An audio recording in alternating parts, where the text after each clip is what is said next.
Hello Sunshines and welcome to Demos with deVa. Today we're taking a look at TOUCHSTARVED by Red Spring Studio.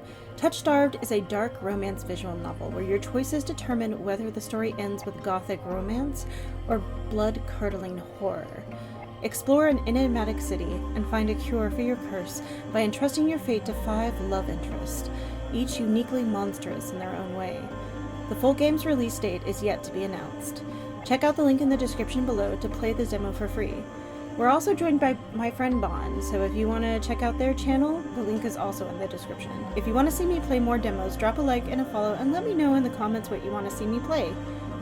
Warning: this video contains strong language, violence, smoking and drinking, as well as imagery that may be disturbing to some users.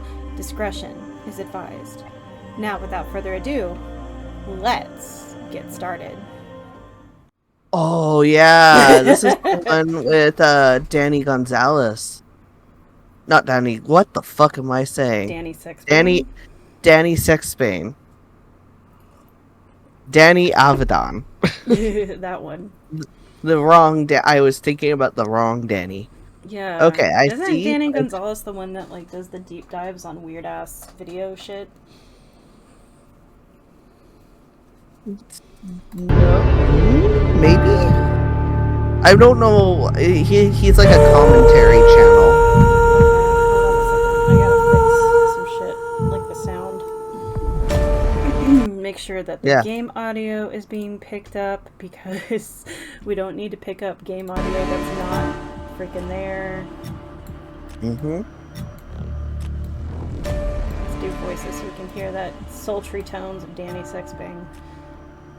Oh yeah. Okay. I love this like terrifying music. It's good. Yeah.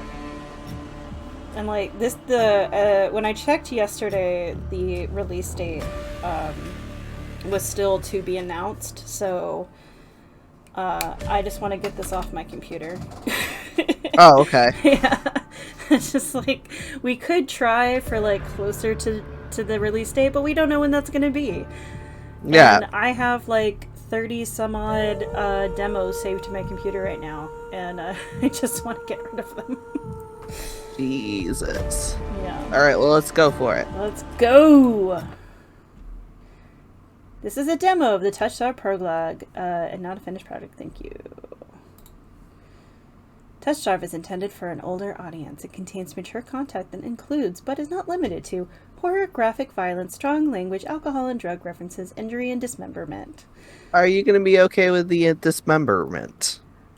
I should be okay. I don't know, like, it's one of those, I don't like watching real life dismemberment.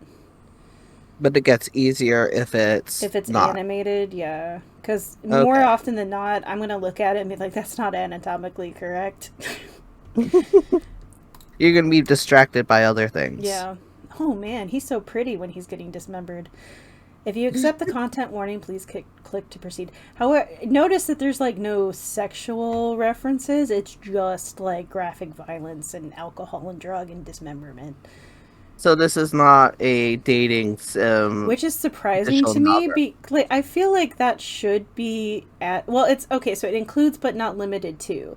So these are the worst offenders, apparently. It's like, oh yeah, and the sexy time shit, we're not even going to mention that.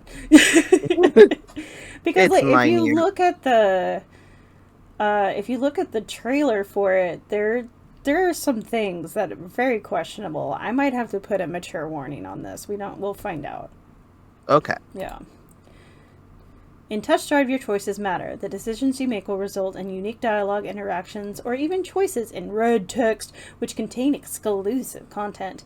By try playing through the demo more than once. I am not going to do that. Choosing different options. Okay, choose wisely and save often. Oh, it's mouse. Of course it is, because it's a freaking visual novel. Cool. deVa. Choose your pronouns. Yay! Ta-da! This world began... What? Did I miss you choosing your pronouns? No. I chose they, them. Oh, I guess I just like blinked in the instant, and I'm like, wow, that was it fast. appeared, and then I clicked, and then it was gone. Yeah. Faster than the blink of an eye, jeez. It's like, oh, that's it. Click. Alright.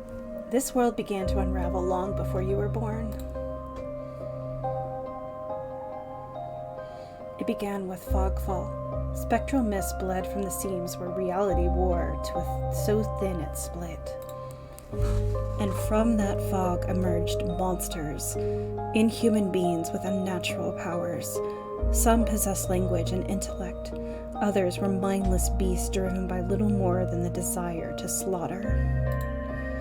As cities fell and unrest spread, humans united in their fear with monsters, while monsters thrived in the chaos. And then, there's you. You're a monster. You're the worst offender. Oh, I wasn't entirely wrong. You're not even sure if you're human. You were born cursed, with hands that alter the minds of anyone you touch. Choose your backstory. Okay. I think I'm gonna go for the Hound, just because it's about animals. Okay, so the Unnamed is a fallen oracle. You were raised as an oracle in a remote temple. The priest claimed your touch bestowed enlightenment, but a visiting mage revealed your curse for what it is. Following the mage's word, you fled in search of the cenobium. You regularly experience unnatural premonitions that rattle your body and soul. An innate sixth sense give you a heightened awareness of hidden supernatural presences around you. The Hound, a forsaken thief. You are raised by society's outcasts, criminals who accepted you when nobody else would. Your partner in crime, a friend since childhood, helped you steal enough money for a cure, then betrayed you.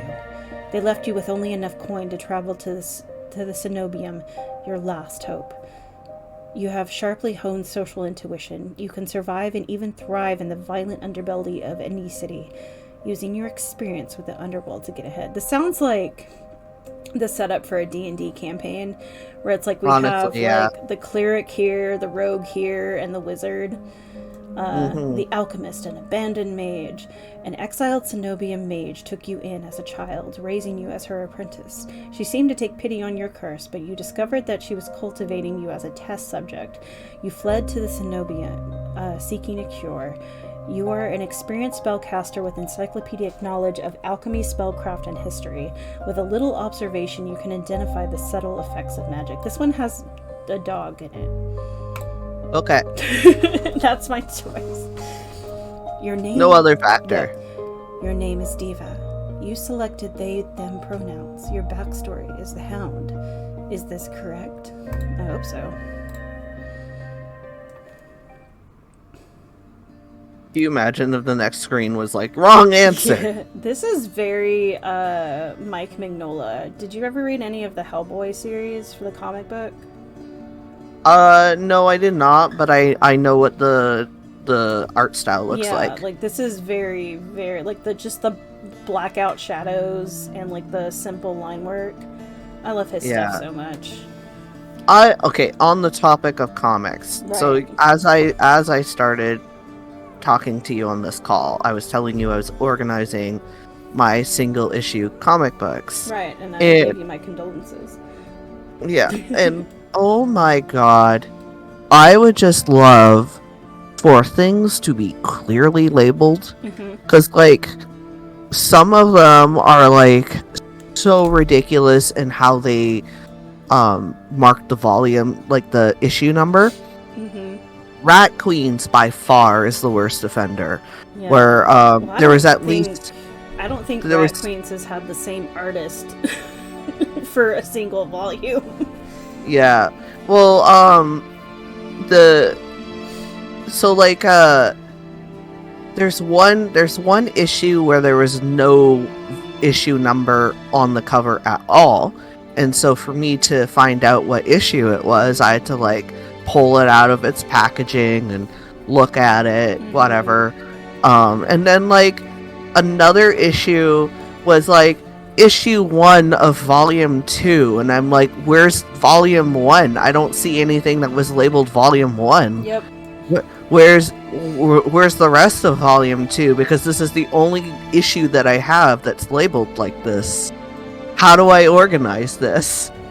And it's just so confusing, and I'm just like, can we just have it very nice and clear? 1, 2, 3, 4, 5, easily identifiable. If there's gonna be story arcs, can you at least do it like what I have with my Thor comics, where like, yeah, it's issues 1, 2, 3, 4, 5 of Thor, God of Thunder, and then like the subtitle of that arc. So like I can easily identify the different arcs against each other if they're gonna go with if they're gonna go in or start from 1 again. Right. So like, but Rat Queens doesn't do that. It's just Rat Queens all the way through. Yeah, and I'm not entirely sure how much of that is Image and how much of that is the contract for the different artists. Because like that particular series had such bad luck with artists that I know.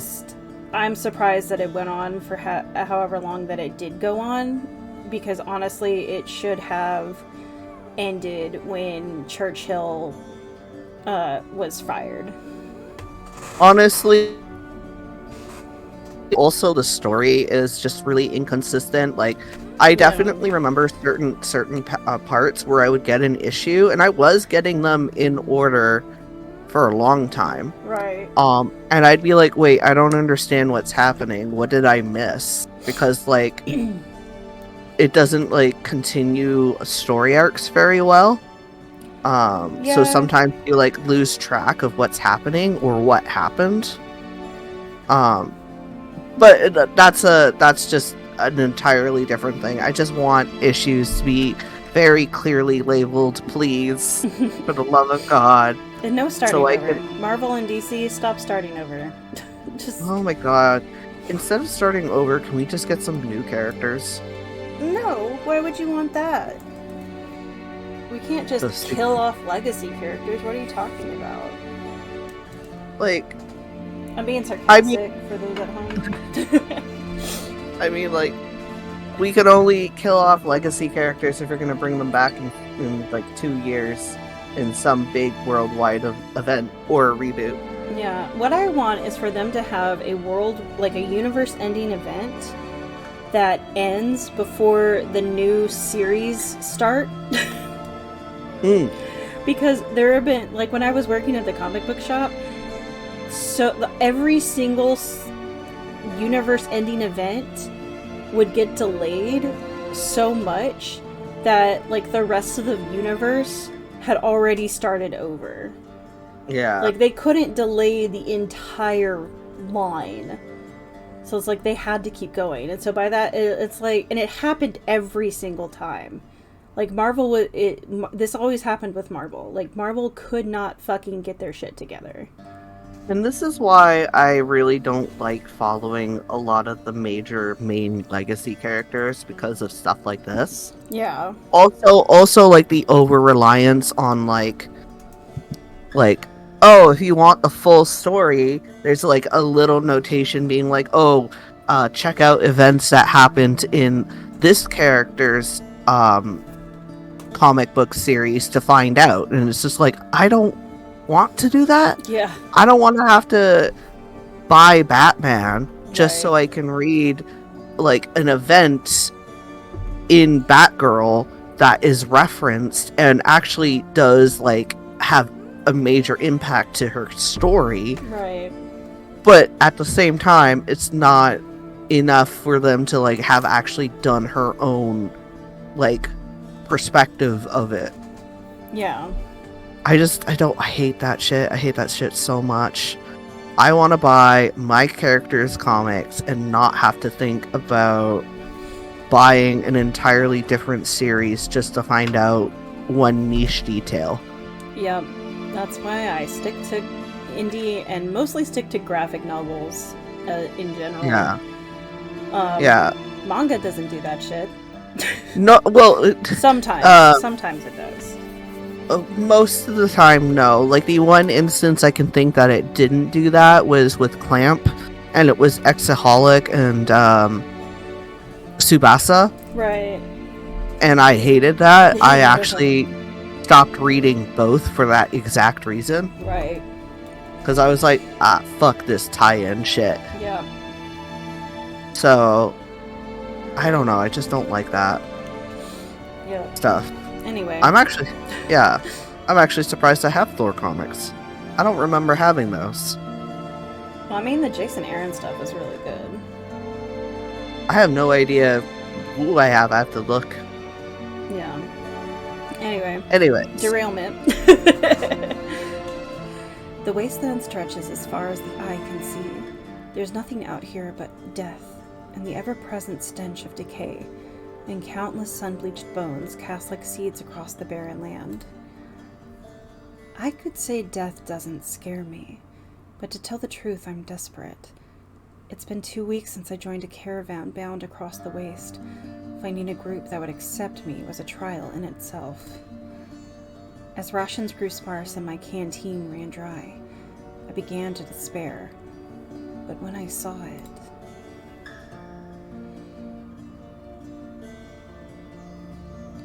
Iridia, the city of knowledge, one of the last bastions of humanity left in the world, and home to the famous academy called the Cenobium. Look at that red text. Is this truly actually just a high school drama? Are we all high schoolers? No, we are grown up and going to university. Oh, my bad. Because this is mature content. All the world's knowledge gathered in one place. If there's anywhere I'll find a cure for my curse, it's there.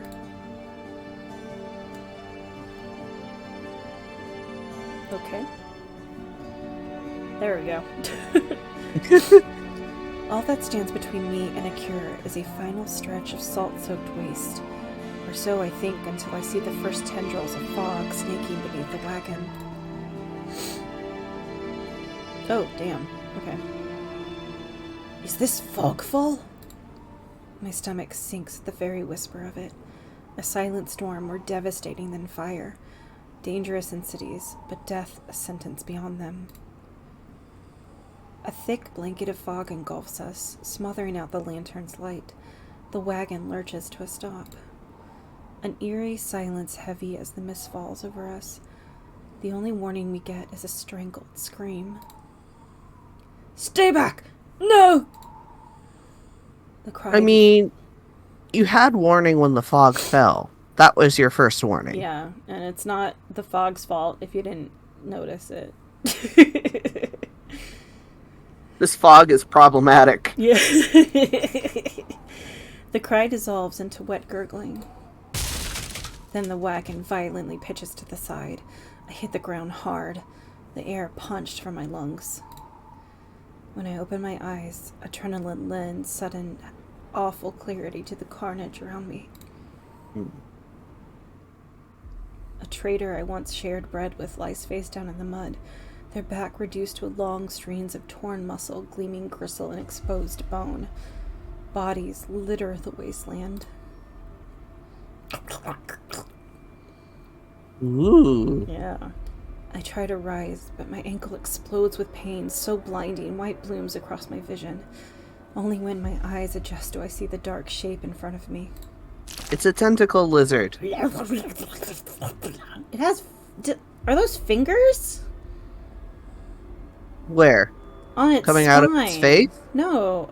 Yeah. Oh! Like from, yeah, oh! I guess from, like, the between its nose to... Those are fingers, and then it, like, turns into, like... claw things? Spines? Yeah. Yeah. Interesting. It has eyes all over. It has like the what's that thing Sasuke had? The Sharingan? Sharing hand. Yeah, that thing. Yeah. And it has one on its belly. That's creepy. A soulless stoops over the twisted form of a caravaner. There we go. Mm-hmm. Got it. Mm-hmm. I'm great at reading. I believed in you. You know, I freeze, but it swivels its head. A dozen bulging eyes twitch in my direction and blink as one. Ooh, I don't like that sound. The soulless lets out an ear-splitting shriek and runs at me. But right before it reaches me, the beast barrels past, vanishing into the mist. Distantly, a horse screams in the dark. I need to move. Now. Is this an instant death situation? Well, let's see. Wagon. Wagon? Wagon. Okay. I take cover beside the wagon where the air is thick with greasy smoke. Fire eats through the gaping hole, spluttering where the lantern oil mixes with brackish water. Every person I see is dead or dying, except one.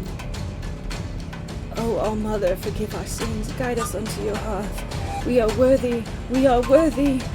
The traveler grovels by the flames, their hands cupped above their head in fervent prayer. I glance upwards toward the gauzy lights of Iridia, just visible where the fog runs thinnest. I don't pray, but the sight of the city is all the reminder I need. I came too far to die here. Rapid footsteps echo all around me. I turn in circles, frantically searching the opaque mist for the source, but the fog call twists and stretches sound. Suddenly the caravan's driver bursts forth from the fog. Our eyes meet. Too late. Ow. He slams into me, knocking me to the ground and slips in a patch of mud. The soulless falls on him as soon as he slows. It catches the driver by his throat and rakes his stomach with razor-sharp claws. He comes apart like wet paper, spilling intestines and viscera in a streaming tide. Fighting the urge to heave, I claw frantically through the slippery muck for a handhold. Shit! My hand catches the jagged edge of a rib jutting up from the water. Bandages unfurl around the gouge torn deep into my palm. The pain's quickly forgotten when a hand closes around my wrist. Can you stand? The praying traveler leans over me. We need to run! I reach for my hand and I realize too late that my bandages have come undone. No, don't touch me! The sensation of their thumb brushing the back of my hand sends a shiver down my spine. All it takes is one touch, and in the space of a breath, my curse takes hold. Oh shit. Ooh. Their lips peel back into a deranged grin.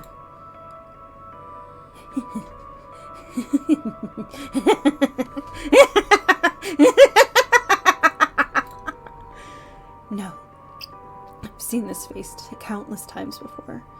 This is my curse. Madness of my own making. Their grip on my hand tightens until pain radiates from my knuckles. Let me go! Suddenly, clammy hands crush my throat, choking off my breath. Die! Die! Die! Die! Die! Die! Spit bubbles at the corner of their mouth and flecks my face. The edges of my vision darken as my lungs scream for air. What should we do? Fight them off. My nails gouge deep into the traveler's wrist, but no matter how much blood I draw, they don't flinch. That's why you go for the eyes. Yeah.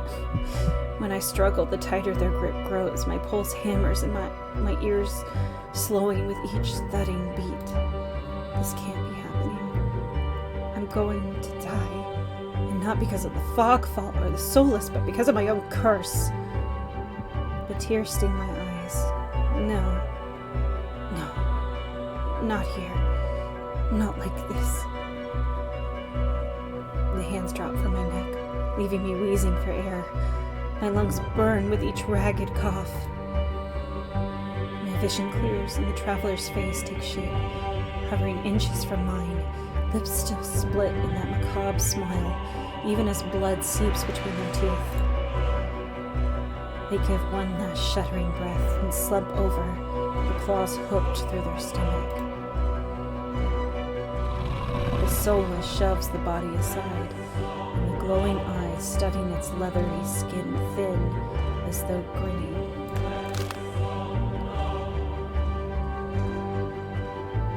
There's a flash of claws. Red spill across my vision. I thought there'd be pain, but as I sink into the murky water, all I can feel is the grit of silt filling my mouth in the icy embrace of shallow water. Distantly, I notice an arm resting among an outcrop of reeds, mine neatly severed at the elbow.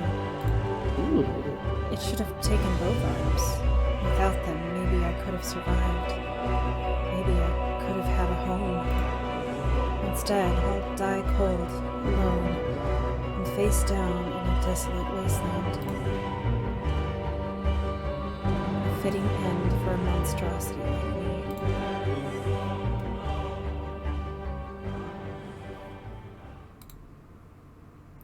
If this is death, it's not as bad as I feared.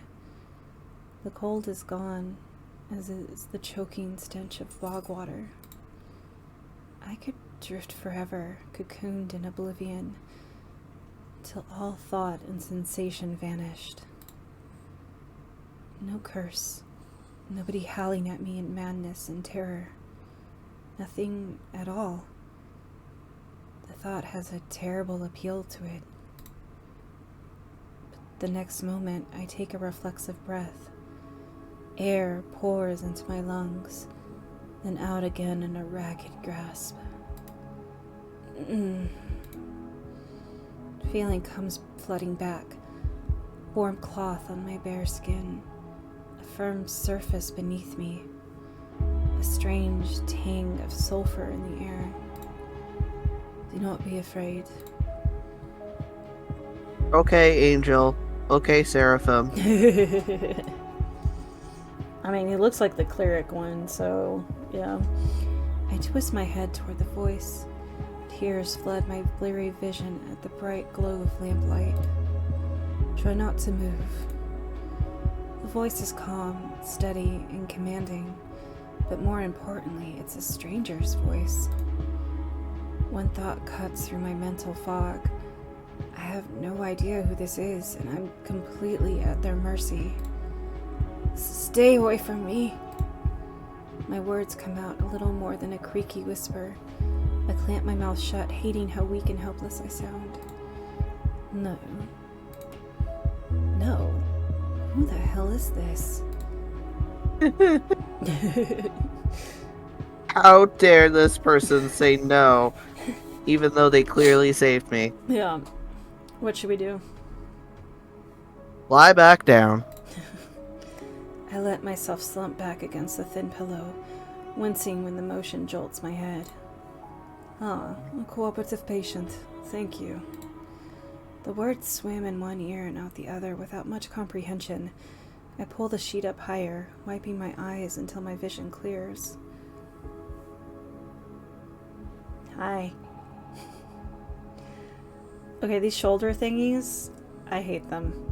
Just look so ridiculous. And like, if you were to like knock into somebody in the marketplace or something with one of those things, you would probably gouge out an eye. I do love like the vial holster though. Yeah, that is pretty cool. And like he has like this vest thing going on that's actually really pretty. Yeah. Yeah. Just the shoulder things. I mean, obviously those were put there to like give like emphasis to an area that would probably be pretty bland, but it was the wrong kind of emphasis. The Stranger Tower. Distracting you. Yeah, it is very distracting. I hate it. Is that that looks like a sink. Sorry. That is a sink. Okay, good. I mean, you are like in a medical facility, it seems. Yeah. Well, we know that. deVa is stupid and doesn't know that. deVa has fog for brains. Yeah, it's the fog fell. The stranger towers over my prone form. Warm light reflects off his pristine medical coat. Oh, now we know. I instinctively shrink back, and that's when I notice that I'm completely naked except for a thin linen sheet. Naked, lying on a low cot with a pair of sharp golden eyes watching my every move. The man's gaze flickers to my exposed, unbandaged hands. I plunge my Wait, hand. was it one of them severed at the elbow? It's possible that he reconnected it. I mean, if he got to her or got to them in time, it's possible to reattach limbs. It wouldn't function nearly as well as it used to. Because you can still reattach fingers, but it would require, like, you would have to be super fast. Also, this is Magic World, so that's true. That's true. It's like, I just magicked you a new arm. I plunge my hands under the sheet to hide them from sight, though it's too late. He must have noticed what they look like. Strange, cursed, inhuman. I brace myself for his inevitable suspicion and disgust, but his expression doesn't even flicker from that courteous smile. I mean, he's already seen all of you, child. I'm pretty sure he doesn't give two shits.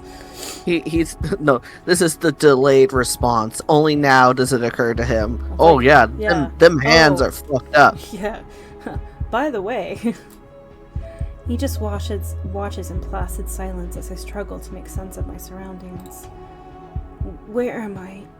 Who are you? Be calm. You are safe here. Whoever this is, he clearly has no idea who or what I am. I've never been safe anywhere with anyone. The only people I ever trusted betrayed me for a fat purse of coin. I scowl, pulling the sheet protectively around myself. Where are my clothes? The man's golden eyes narrow slightly. A sharp sigh rustles the papers in his hand. I see you are not to be dissuaded. Your clothes were torn to shreds when I found yours, and I procured replacements. With a soft creak, he stands from his chair, giving me a better view of my surroundings. I seem to be in some sort of medical clinic. Bottles of silvery alchemical concoctions line the counters in neat rows. This right here looks like Magnola drew that, and I kind of want it like on my wall. I mean, I will take anything that Magnola has drawn, or something that is like reminiscent of in Magnola. that style. Yeah. The air makes my nose twitch. A faint whiff of smoke and something distinctly metallic that I can't quite place. Probably blood. The doctor produces a large, dense bundle of cloth, which he sets at the foot of my cot. He's easily a head taller than most, and I have to crane my neck to look at him. Thank you.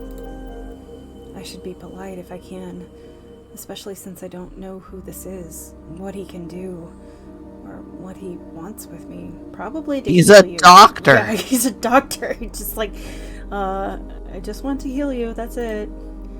No ulterior motive. Thank you. Ooh, them hair. I know. You are welcome. I will leave you to get dressed.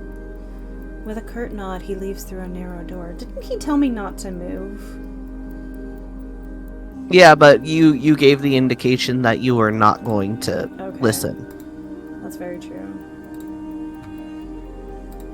As evidenced by you being like, where are my clothes? Yeah. Are those his glasses? He has those stupid half glasses. It's so cute. I hear You're like, that's so dumb. I love it. I hear a soft click as the lock turns behind him. I count to 3 in the sudden silence. When I don't hear any more footsteps, I reach to the bundle of clothes. An itch on my elbow stops me short. I reach down absently to rub at it, then freeze when my fingers meet a neat line of stitches. Hey, you were right. Yep. I know what I saw. The beast took my arm clean off. And yet, my arm shows no sign of injury apart from the black stitches poking through my skin. I gingerly flex my fingers, feeling my heart race at the sensation. This is impossible. I should be dead, or at the very least gasping out my last breaths. I squeeze my eyes shut, waiting for the pleasant dream to unravel, to wake up bleeding out in the swamp. But nothing happens. The seconds tick by and my arm remains resolutely, Jesus Christ, healed, my surroundings pristine and quiet. In numb disbelief, I reach for the replacement clothes and begin stiffly pulling them on. They're thicker and warmer than mine were, with a black woolen cloak to go with them. But there's one thing still missing. My bandages. The golden-eyed man didn't leave me with any, even though I know he saw my hands. That doesn't mean he knows what they are. Right. I slide off the bed and take a few unsteady steps toward one of the drawers. If this is indeed a doctor's clinic, there must be bandages somewhere. Or surgical gloves. I start opening drawers at random, and of course that's when the doors swing open once more. Are you looking for something? I whirl around, clutching a thick roll of clean bandages. I try to step back from him, but my legs bump up against the edge of the cot. Your caution is understandable, though if I meant you any harm, you would know. That You'd be dead. doesn't make me feel better in the slightest, but he makes no move toward me, so I quickly wind the bandages around my hands. The glowing scars and mottled skin disappear under a layer of clean white cotton. May I ask why you need additional bandages? I clenched my jaw. I knew it would only be a matter of time before he asked about my hands, though the way he does it is strangely roundabout. These are all the same. I know, right? I'm gonna just decline to answer. Yeah. Well, that's a very personal question, and I don't really want to answer. Is that so? Surely you realize that I can only help you if you tell me what ails you.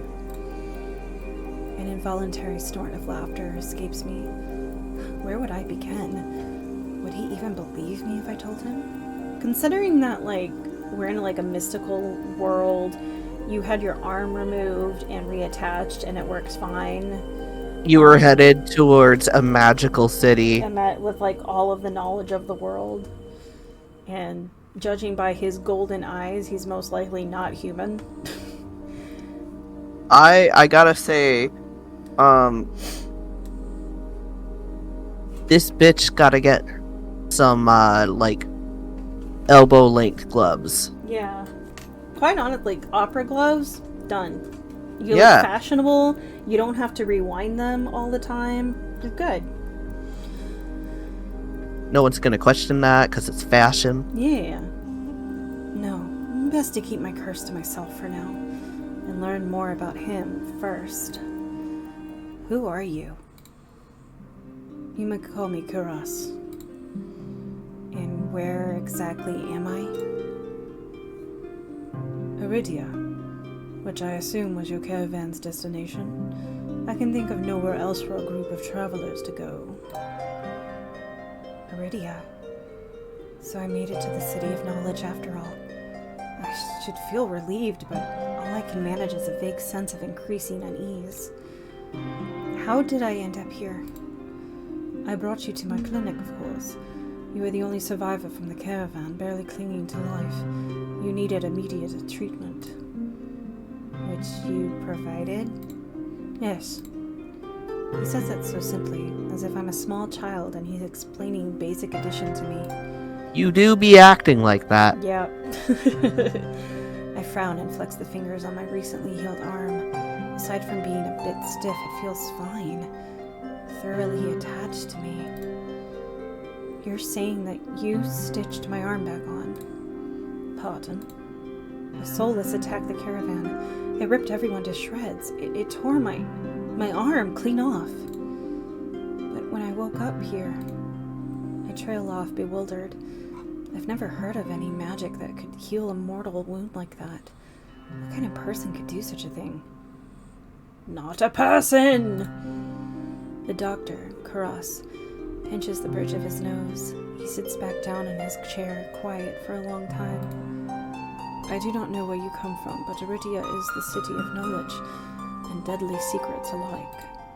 Information is power, and it is most unwise to give or receive it freely.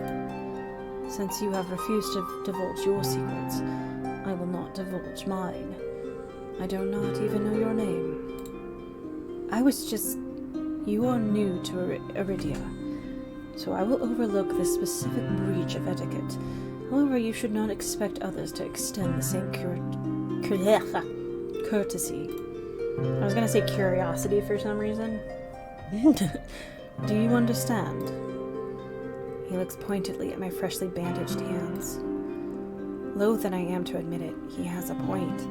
I'm also a complete stranger to him, and if he's telling the truth, he saved my life. I take a deep, steadying breath. This time, when I speak, I sound a bit more like myself. deVa. My name is deVa. It is a pleasure to meet you, deVa. There's a little more warmth in his smile, his polite demeanor back in an instant.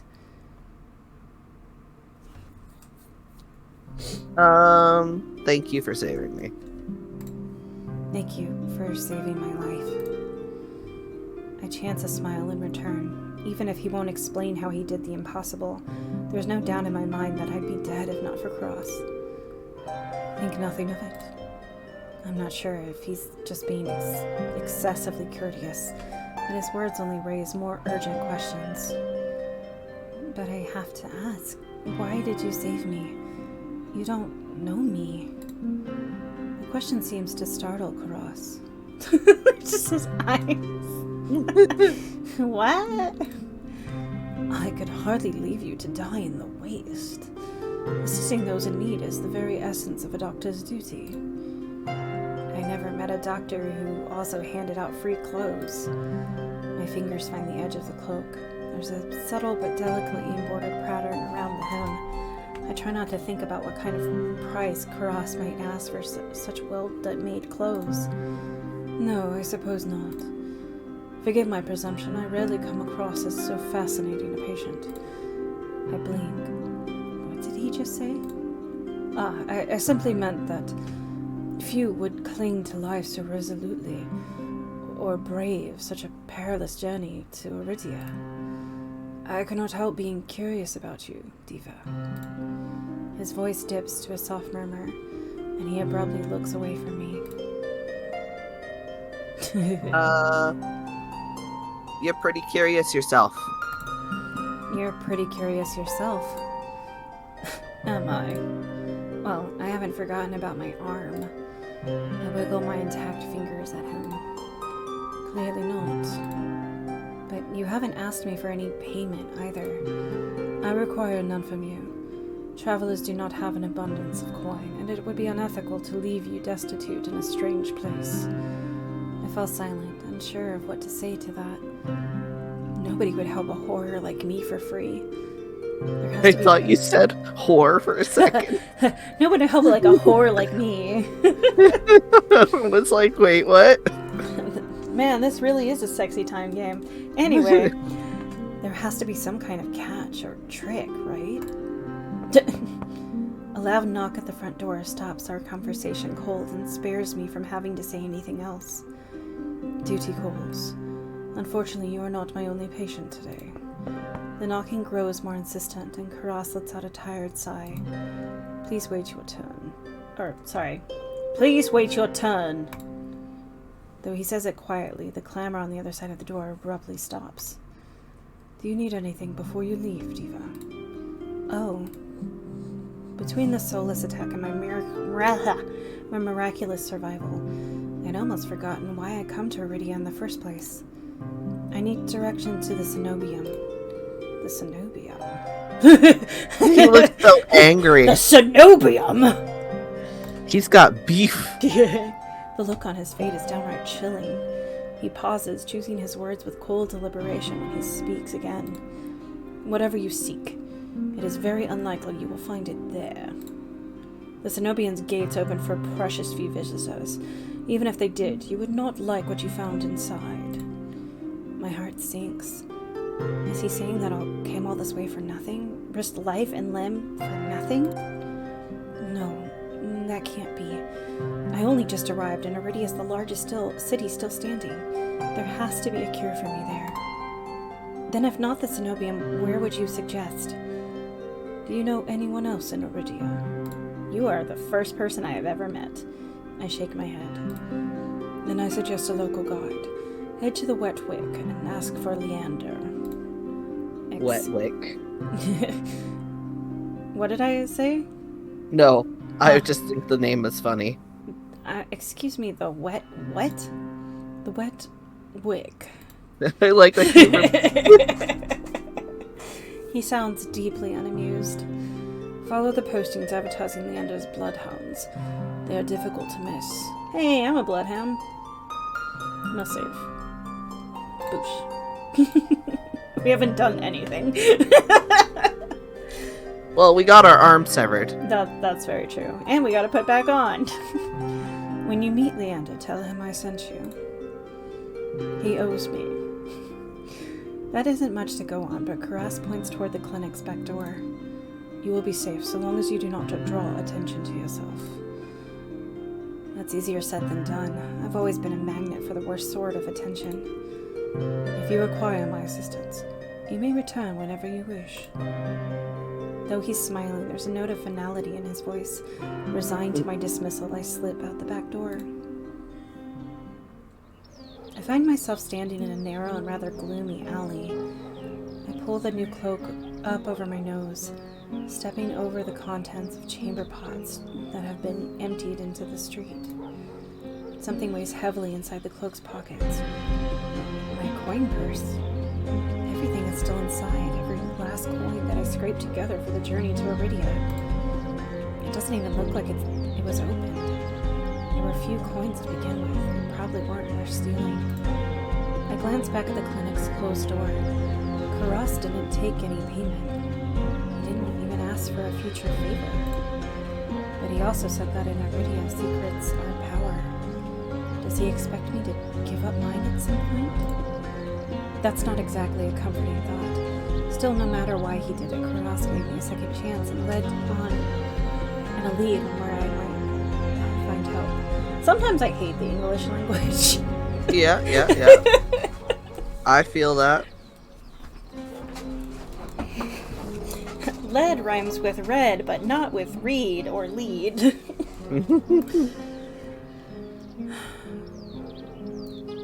I'd better get going before he changes his mind. I squeeze out of the alley and into the crowded main street. The line outside Karas's clinic stretches down the road already. Two thin peddlers queue alongside weathered elders. If any place is in desperate need of a free clinic, it's this one. The cobblestones are treacherously rough under my feet, deep grooves worn between them by regular full flooding and decades of hard use. I knew Iridia was a river city, but I didn't expect it to look so eroded. The buildings are tired and dilapidated, all crammed together in narrow streets. A child darts by, clutching something greasy wrapped in paper. The smell of fried food drifts over me, and my stomach gives a faint gurgle. This morning's catch, fried up, hot and fresh. Not too many eyeballs today. That sounds disgusting, but I'm starving. So I duck my head under the stall's grubby awning. A large fish leers up at me, its 3 bulging eyes still visible through the thick layer of crispy batter. The vendor gives me a gap-toothed grin. What's the cheapest thing you've got? The vendor points at a metal basket of what looks like long strips of savory fried dough. Fresh long, lads. 3 copper apiece. Don't burn your mouth. I take the coins out, counting them gingerly, and at this rate, I might not even be able to afford dinner. Reluctantly, I drop the payment on the counter and take my meal. It's like $9 for churros. 2 streets later, I pass under a wrought iron archway adorned with dangling garlands of red and pink lilies. The buildings in this quarter are a dizzying riot of color, painted walls and tinted glass everywhere I look. Sheer red and pink curtains flutter in open doorways. Musical voices call out invitingly. Incense mingles with the pungent scent of flowers, barely covering the salt and musk of warm bodies. This must be Iridia's entertainment district. Hey, I can get a job here. I'm polishing off my food and dusting the crumbs from my hands when I spot a poster. Is zooming in supposed to show me who the poster is? It features the silhouette of a smiling man wearing a single dagger-like earring and the word bloodhounds printed above his head. A motto, as above, so below, circles the artwork. If Leander is the leader of the bloodhounds, then the face printed on the poster is likely his. I follow the line of identical posters around a corner and nearly hit my head on a precariously dangling wooden sign. Looking up, faded orange letters read, "The Wet Wick." The facade of the building looks like it's seen better days, but I hear faint music and laughter coming from inside.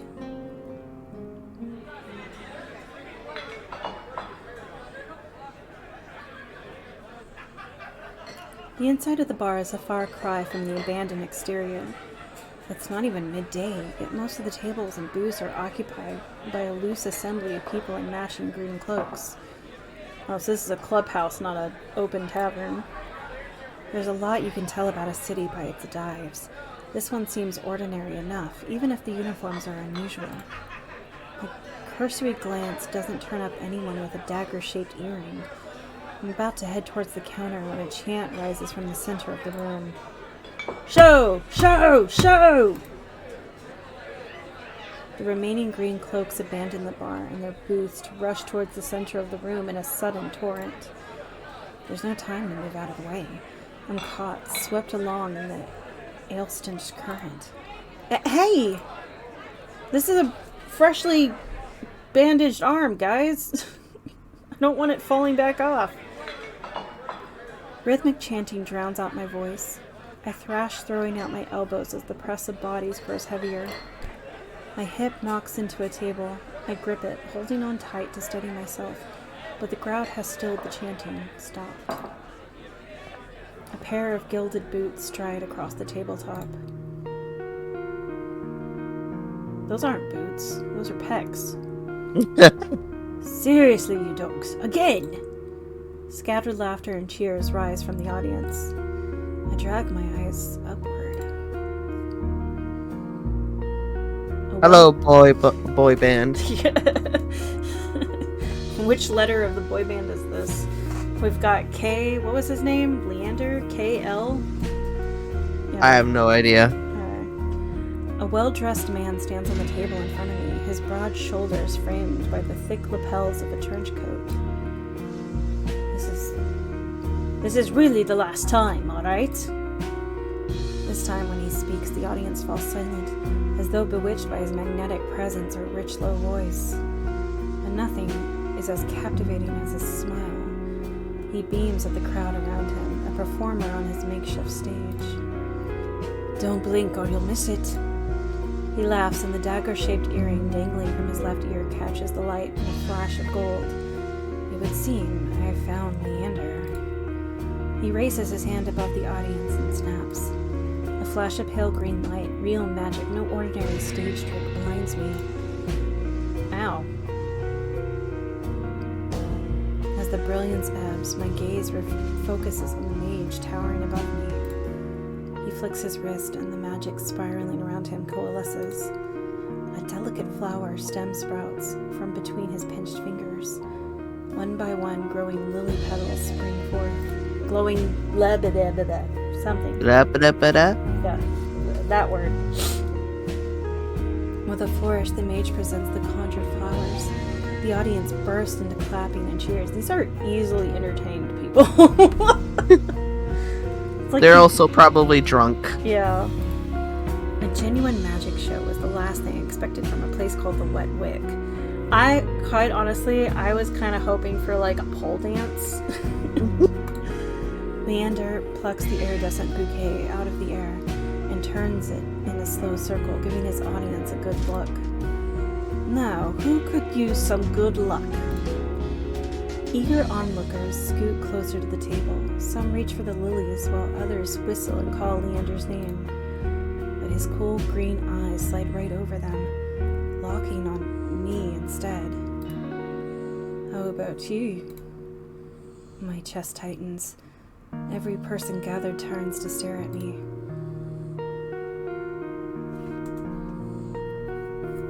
What should we do? Take the flowers. I reach out, all too aware of the way my fingers tremble as I carefully take the flowers from him. There's no weight to them, only a faint warmth that radiates from the stems. As soon as the flowers leave Leander's hand, their light dims. They fade away in a shower of opalescent light. To my surprise, Leander laughs under his breath. That's the problem with flowers. They don't last long, but they leave an impression, right? He grins at me and I find myself smiling back.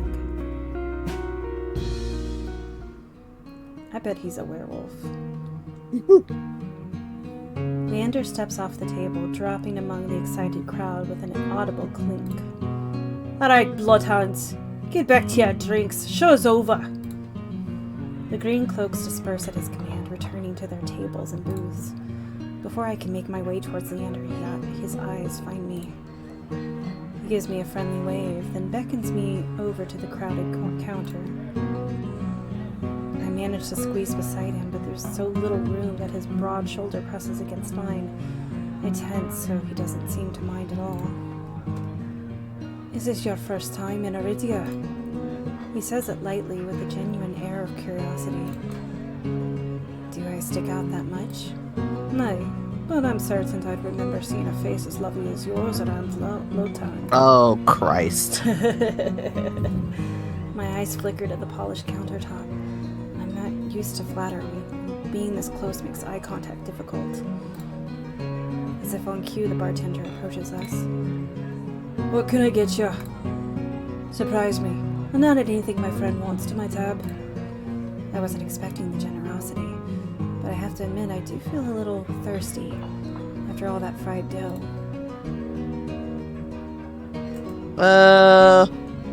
I'll have what he's having. I'll have what he's having. While the bartender leaves to fix our drinks, Leander leans his elbows on the counter. I'm close enough to notice the purple shadows under his lower lids. His eyes wander over me in return, but when they lock on my bandaged hands, a sour taste rises in my throat. Here come the questions. So what brings you to the Wick? Karas sent me. He pushes his hair back from his forehead, but it immediately falls right back into place. So it's about work. The bartender returns with a pair of glasses filled with what I can only assume is beer. I raise my glass and give it an experimental sniff. It smells faintly yeasty, but with an undercurrent I can't quite place. A quick sip confirms my worst suspicions. It's awful. Some briny and sour in a way that reminds me of pickles. You keep pickles out of your mouth. But any thought of complaining dies the moment I look up and Leander taking a deep swig from his glass. He lets out a satisfied breath. I wonder if it's an IPA.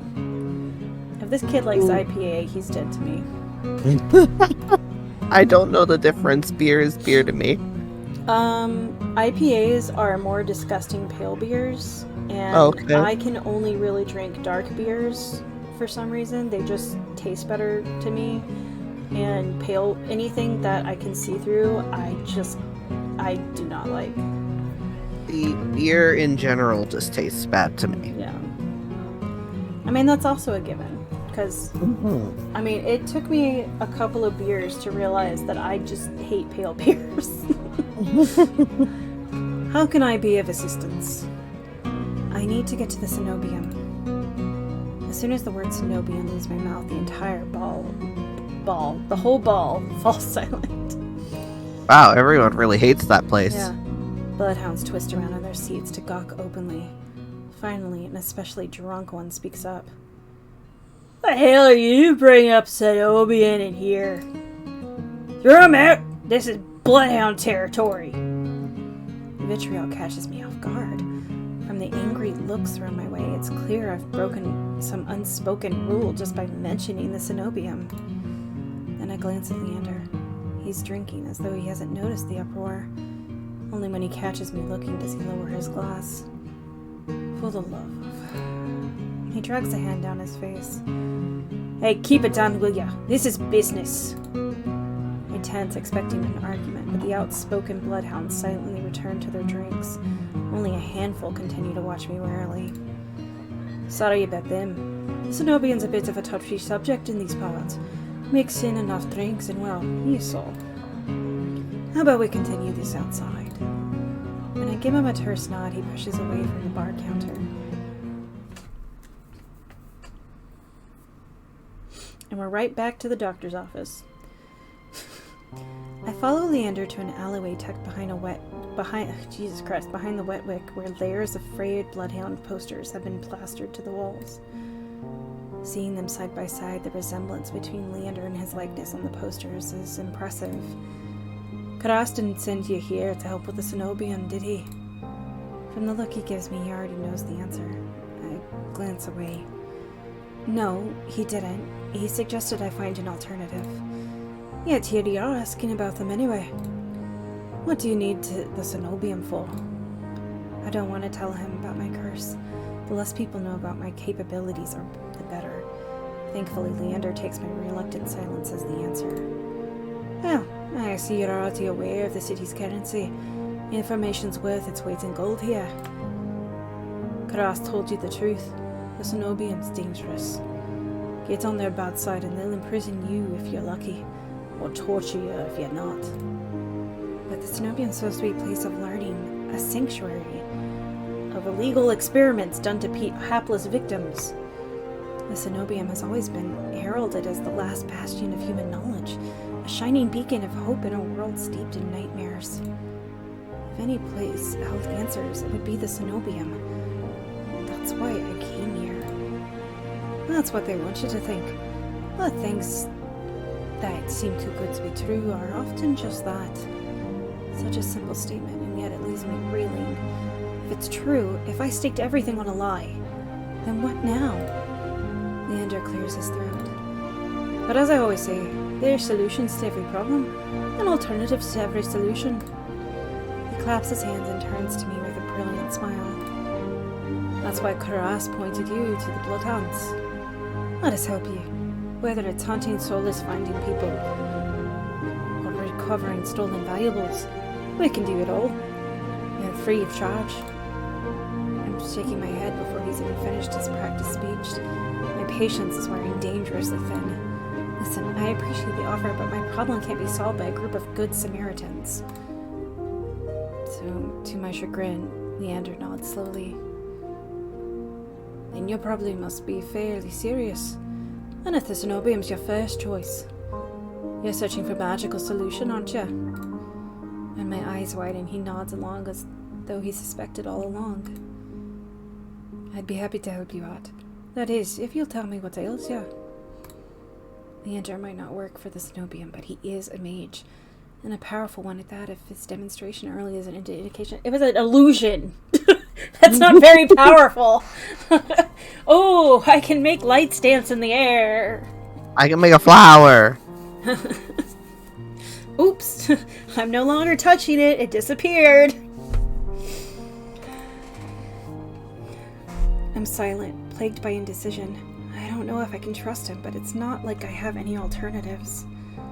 I hate to admit it, but this could be my only path forward. My confession comes out in a pained whisper. I'm cursed. Cursed? Oh, no, I'm very curious. What kind of curse? Something ancestral or more recent? He looks me up and down, taking in my face, my eyes, and finally my hands. It's your hands, isn't it? I wait until I'm certain my voice will remain steady before answering. My touch is dangerous. It changes people, hurts them. But before I even finish, Leander begins taking his glove off. He tugs his left hand free and flexes his fingers. I see it. He offers me his hand, and a prismatic flash of magic ripples across his palm, but I'm already shrinking backwards. I can't. I don't care how confident Leander is. I can't bring myself to hurt him, to see his kind face twist into a mask of madness. Believe me, this isn't an ordinary curse. I'll be fine. Perhaps where you came from, your affliction was strange and one of a kind. But it spends a year in the city and you'll see 1,000 curses and thrice as many cures. Do you really think Kuras would send you here if I couldn't handle it? And, like, not to mention that Kuras obviously touched your hands because he had to reattach your limb. Like, maybe the curse wasn't active until it was reattached. How should I know? I only met him today. I'm as good as any mage in the Cenobium. Better even. If they can help, so can I. You don't know what you're asking me. I'm asking you to trust me. I look from Leander's outstretched hand to his confident smile. Then, with a short breath, I began unwinding the bandages from my hand. Fine. But if you lose control, don't say I didn't warn you. You can tie me up first if it makes you feel better.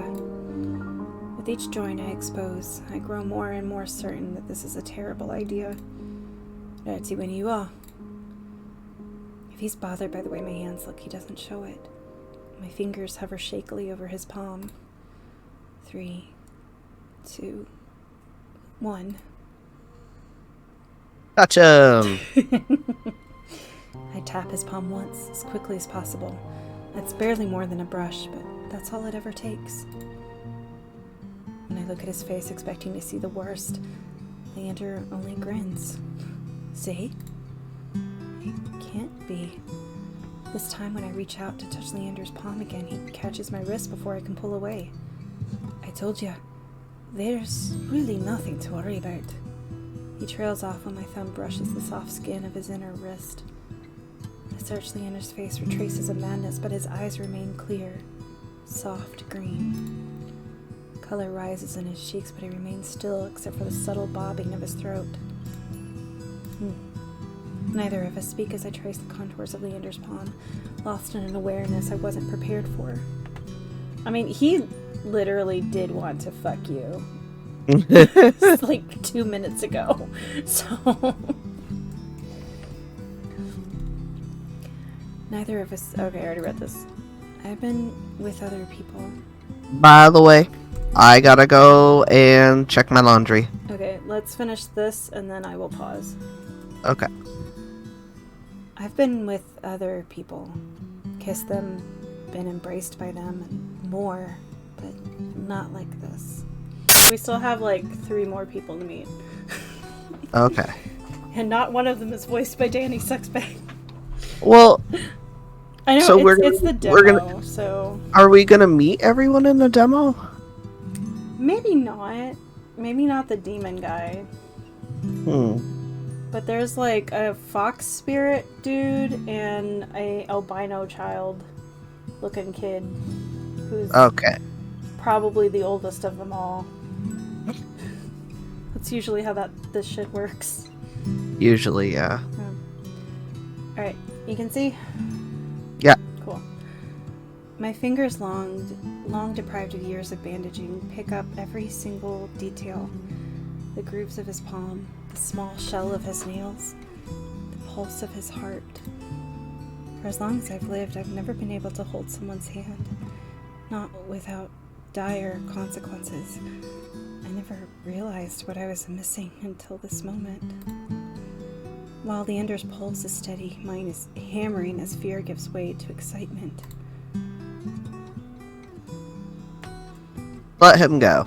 Okay. I draw my hand back and take a steadying breath. My head feels as though it's stuffed with cotton. Habit alone guides me through the motions of rewrapping my hand, although my fingers tremble too much for the bandages to lie flat. I can't believe that worked. May I ask your name? I was Russian. Sorry.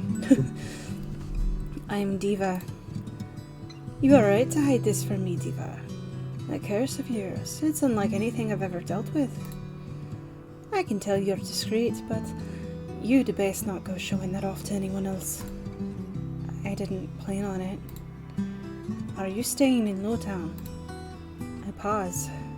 Room and board was something I hadn't considered yet. I don't know. Let's get you properly settled then. The wet wick is noticeably quieter. Without their leader, most of the bloodhounds have dispersed, or in a few cases fallen asleep beside their drinks. Got any rooms left, or did my lot grab them all to sleep it off? The bartender, who I now realize doubles as an innkeeper, slides a key onto the counter. You know, always keep a room in the corner open for your escapades. Leander laughs, sounds slightly strained. And I always appreciate it, but you're mistaken. This is just for my friend deVa. Sure. Stay as long as you like. You two have fun. Wink. Escapades, huh? Leander clears his throat, then holds the key out to me. But I hesitate. My coin purse barely holds enough for a day's worth of meals, let alone a room.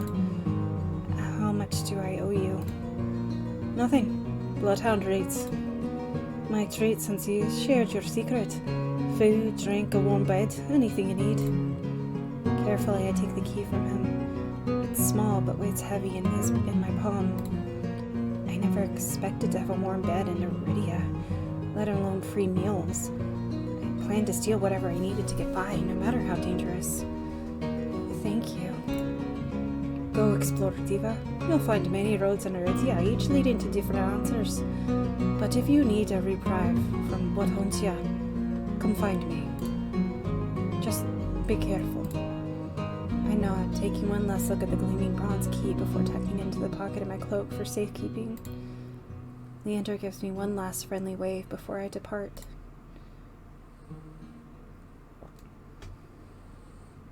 The air clings sodden and heavy. Without the morning crowd, the sunless streets look barren and bleak. Even the peddlers are long gone. Only a pair of crows remain quibbling over the stale crust in a gutter. I feel a ridiculous pang of envy. At least they've got reason to fight. I've never felt so lost. Karas and Leander both made it clear that the cenobium can't be trusted. But I came so far, endured so much. Okay, but you literally had a guy just show you that he could handle your curse. Yeah. He doesn't know how to cure it necessarily, but he didn't go crazy. Right. So I wouldn't be so hung up on the cenobian. I mean, at this point, I think my Jamie senses would be kicking in, and I would be like, but why can't I trust the cenobian? Yeah. Like, but why can't I go there? And it's like, damn it, I'm really curious now. Now I have to go find out. Because you can't keep Jamie from touching shit. That's why Jamie plays a thief. Yep. I need to see the cenobium for myself. If only to satisfy my curiosity. There you go. Yeah, exactly. It's the Jamie method. But why? I should have asked someone at the bar for directions before leaving. Nobody would have given them to you. Everybody hates the cenobium. Oh, shit. Everything just went black. I'm about to turn back when a shadow passes over me. As the It's a giant. A cloud, I think, until a puff of hot breath tickles the back of my neck. Ew! Too close. A shadow runs down the street in rivulets. Formless dark spreads like ink into blotted shapes. Claws stretch. A muzzle splits open to reveal long, jagged teeth. A growl rumbles so low that and deep I feel it. I want to run, to scream, but I feel trapped as though the slightest movement or a single breath will snap the jaws around me shut. No, I won't let it end like this. If I'm going to die, I want to see what got me first. I steel myself, then turn. And it's a happy puppy! The shadow vanishes as quickly as it came. I'm left standing in the middle of the street alone except for a figure reclining in the shade of a nearby stoop. Hey, it's the fox boy. A monster. With like a very like Fandango sounding soundtrack. God damn. That much is clear from a glance. One that could nearly be mistaken for human were it not for the tufted ears, the tail curled around his ankle, or the dusk pink eyes with pupils that sharpen like needles when they fall on your You mean... No, pupils is the right word. Never mind. Ignore me. Needles when they fall on me. Our eyes meet and the monster uncrosses his long legs. His hair gleams a shade of red that reminds me unsettlingly of blood, where it curls around his collar and throat. Jumpy, aren't you? His tone is so light and carefree, I glance over my shoulder to make sure he's speaking to me. When I look back, the stranger props his chin on his knuckles and regards me with an inscrutable little smile. Didn't you see that shadow just now? It was massive. It moved like a beast. Even as I speak, I'm aware of how ridiculous I must sound, but the stranger's smile doesn't falter. He's like, that was me! Oh, you noticed. The only beast I've seen are the Wick's drooling regulars, though this did catch my eye. With a what is that slit? Do you see this? Where his legs are? Yeah. You know, it's sexy. Like, okay, boy, calm down. With a flourish of his hand, my in-room key appears dangling from his finger. It turns on its chain, glittering when it catches the light. My hands fly to my cloak's pockets and sure enough find them flat. He crooks his finger, beckoning. I've already taken 2 steps forward before some stifled instinct stops me. Something feels wrong. I'm still on edge, thrumming with so much adrenaline that the stranger's shadow flickers at the edges of my vision. I always attract the worst kind of attention, but I can't get rattled now.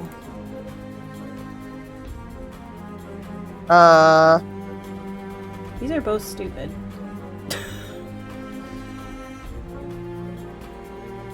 Who said that's my key? Who said that key's mine? He smiles wide enough to reveal pointed canines. I saw you drop it. You really should be more careful. City like this. I really doubt we dropped it, but Yeah, okay. You're a fucking pickpocket. Somebody might take advantage. A bald-faced lie, said without a hint of irony. There's no way I dropped that key, but I can't think of an explanation for how it went from my pocket to his hand. You were a thief in a previous city. Yeah, How seriously. how can you not think of an explanation? Maybe the dialogue doesn't change. I don't know. It's, yeah. And, like, she even they even talked about, earlier, like, how they were gonna have to, like, steal food and stuff. Yeah.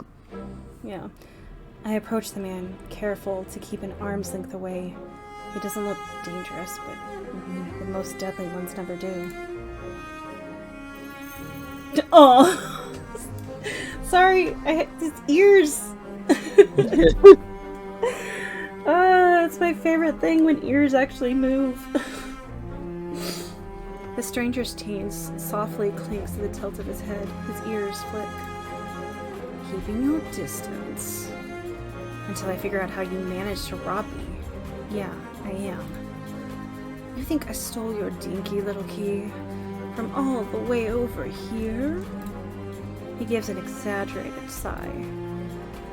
I'm good with my hands, but not that good. Do I really look like a common thief to you? Sure. I mean, you look like a sub, but... I mean, the collar. The harness.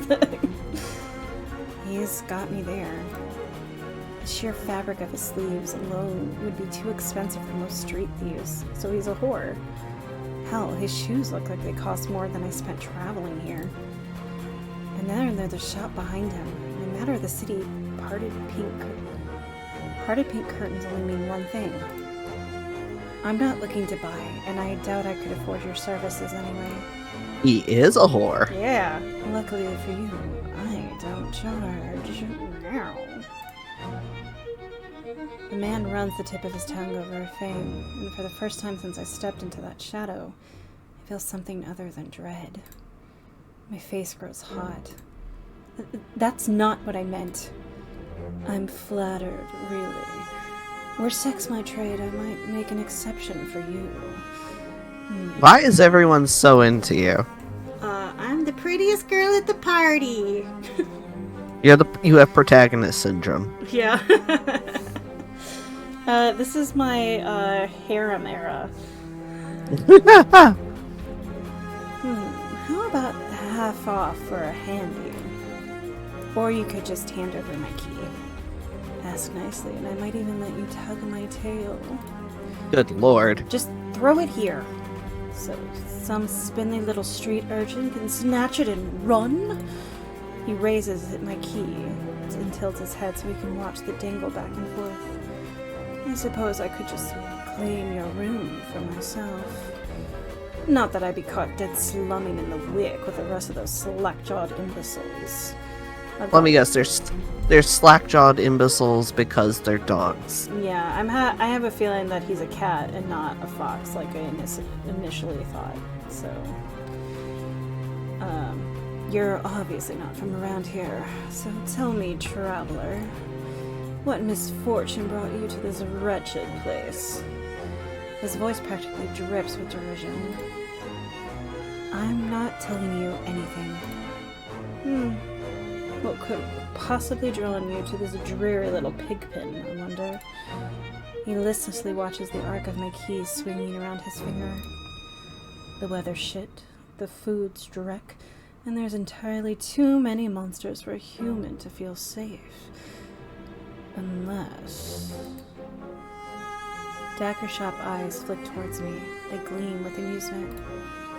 Unless you're just dying to consort with monsters. By now my embarrassment has worn away, leaving simmering impatience in its place. If this is a shakedown, it's the most frustrating one I've ever experienced. Just get it over with and let me go on my way. So what should we do?